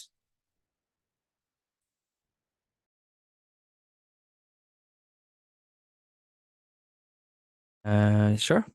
First one is so much. The next one is community fostering versus community building. It's not about the tools and technology. It's essentially about the people in the community. The principles of the liberating structures. See, should I just read all of them, or? There was a lot of excitement around the tons of projects people are involved with. I'm like, the spectrum of projects meeting up today has been amazing. Liberating structures, a lot of different perspectives. Yeah,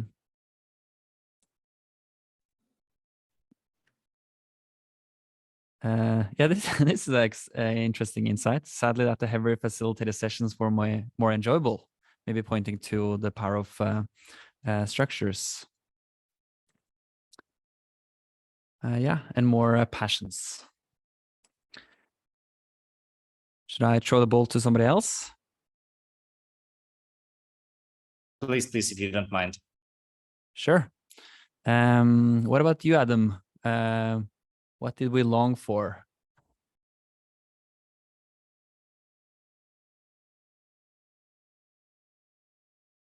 You're muted. or something.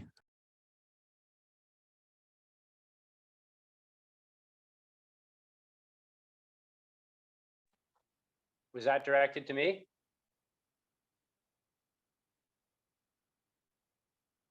I tried to Adam Boyle. Can you This guys look- hear me? I Yeah. apologize. That's weird. Okay, yeah. So we were longing for more words from the sponsors. Kind of sounds like a joke to me. Is that like there's commercials or now just a word from our sponsor? But I'm sure this was sponsored, and we would have liked to hear more from them. More time.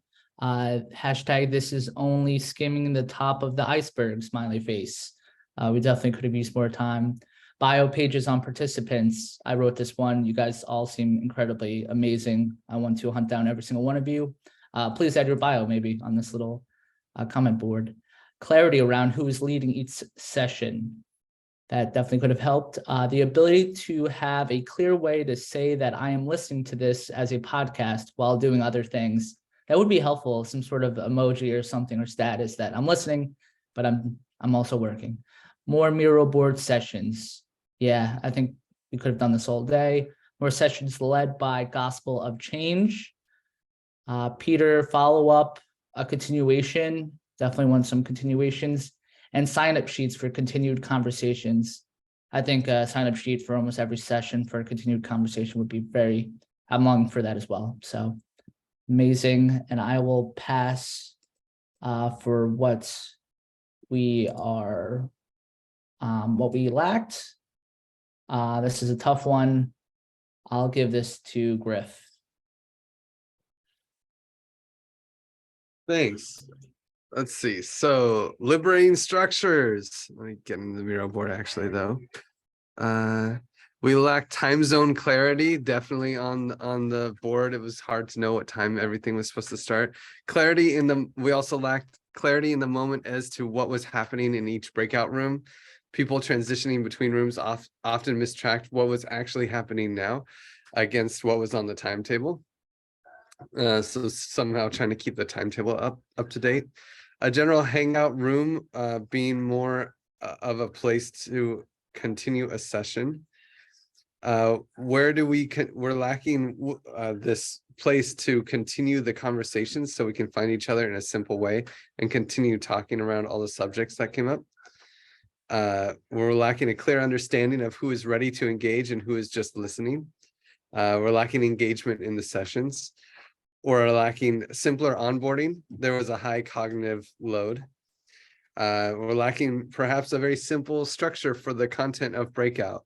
Introduction, maybe not the content was fine and good. That was hard to say. Time boxing mechanism. Yeah, that's always hard. Facilitators to guide each breakout room. Most session I was in, I was a part of, devolved into only a few people speaking. Better go in rounds instead. The digital space needs additional structuring to make up for the lack of other cues, more communication, time, facilitation. We're lacking perhaps an official mechanism for a talk to continue at a later time, something that's publicly visible and official, so that cognitive load is reduced to persist threads. Trusted Seed Unconference needs more sponsors. Help us find them. And we lacked identifying value creation and value erosion activities. I'll throw it back to you, Max. Yeah, great summary. Thank you so much. So basically, like, we ran through this 5-hour program and we have even 15 minutes left for the open stuff. Really warm, have warm and fuzzy feelings towards all of you and our conversations here. I'm looking forward to review the wonderful notes taken from this, and the report will build on top of the chat conversation. And this is just the start of the month. And yeah, thank you. If you would like to raise any topic proposal or something, please use this time.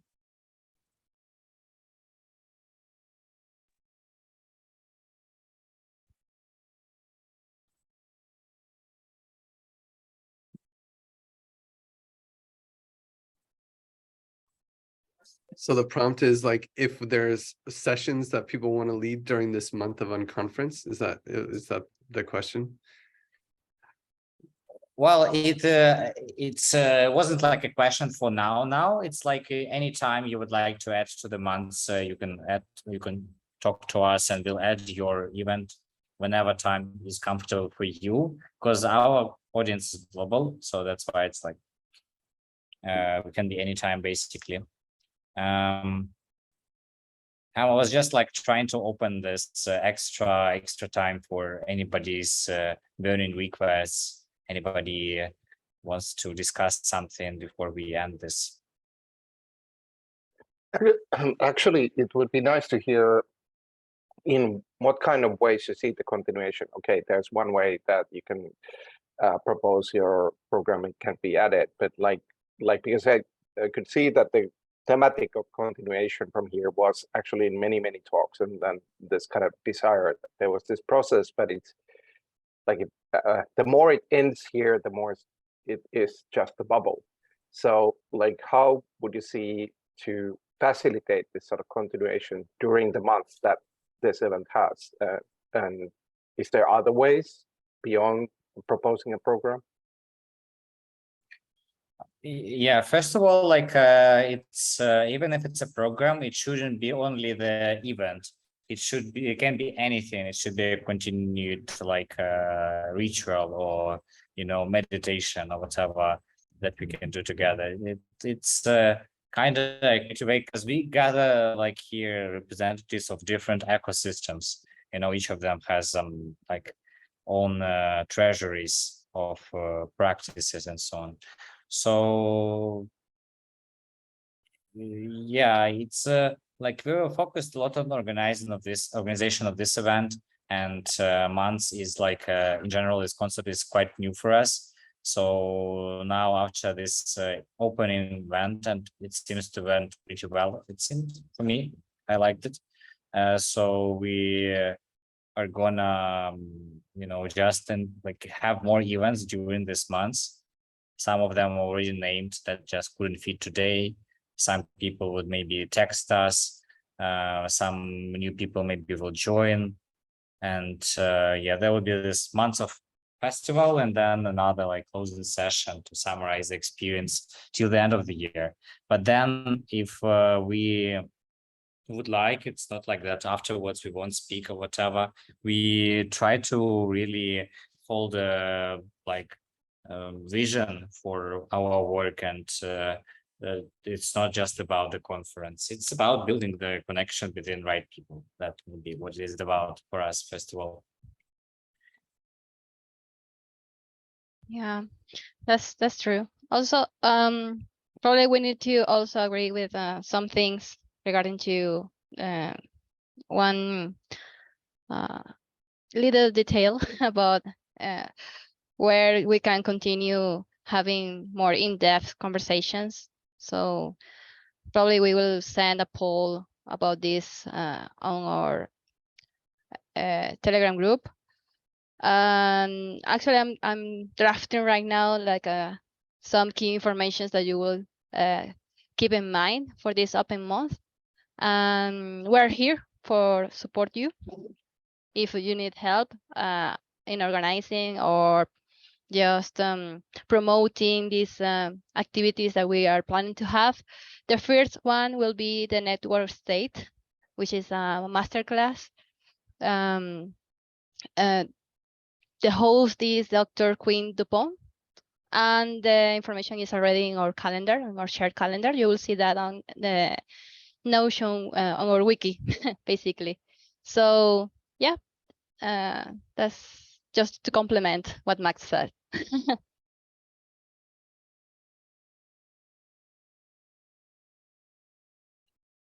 What else? Where? Oh, sorry, Christopher. Where would we see that? So where do we see that? The wiki, Notion, time to, I don't know where any three of those three things are.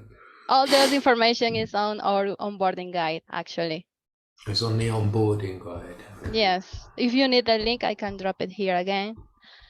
Let me find it, and yeah, here. Oh, there. Max helped me. Thanks, Max.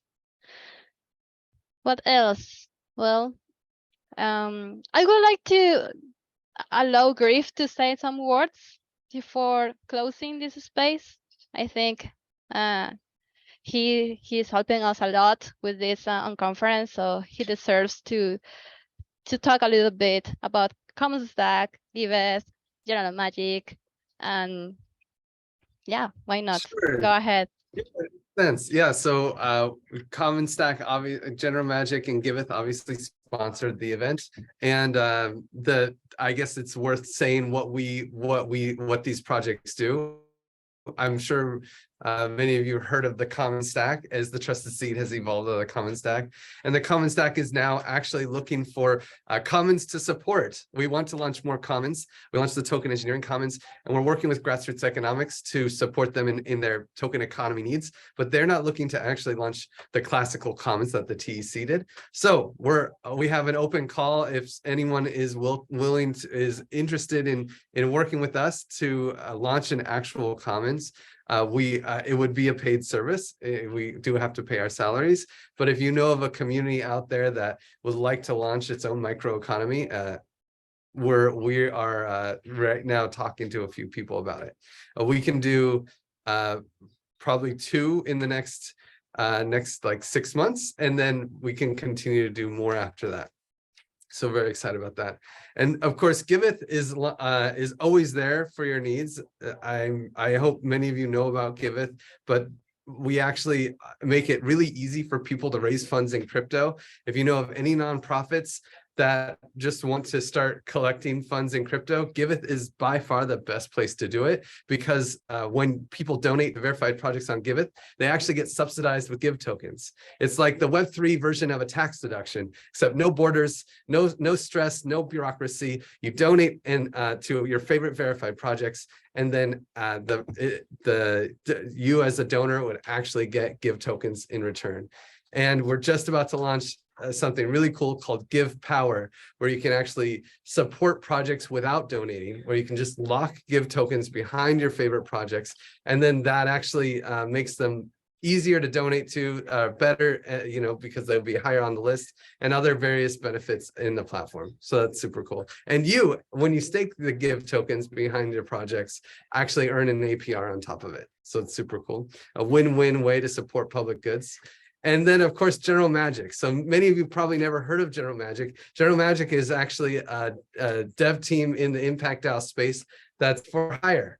We work on various projects. You can go to generalmagic.io. And if you need design support, some dev support, if you want to support in launching praise in your community or any other kind of cool project, if you want a swag shop, we launch swag shops for communities where you can give out tokens and people can receive swag anywhere in the world.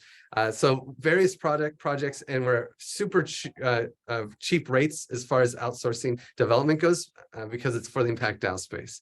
So yeah, so those are the groups that are wanting to support more effort in the Trusted Seed and these kinds of amazing gatherings where people can learn from each other and build in the refi space. Thanks you, Nacy, for the prompt. Oh, thanks you.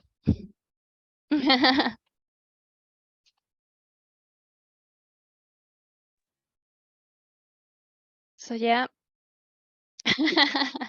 I don't know what else to say. I'm going to drop the message on the Telegram group so you can have the information I already mentioned. Max, back to you.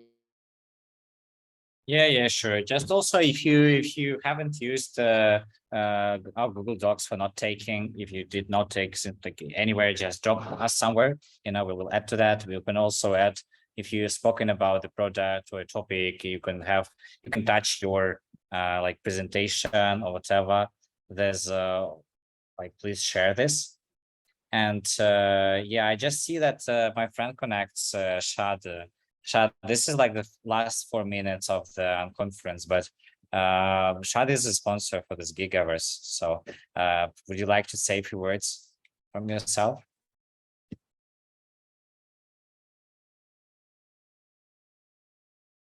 We're glad to have you here, but we can't hear you for some reason.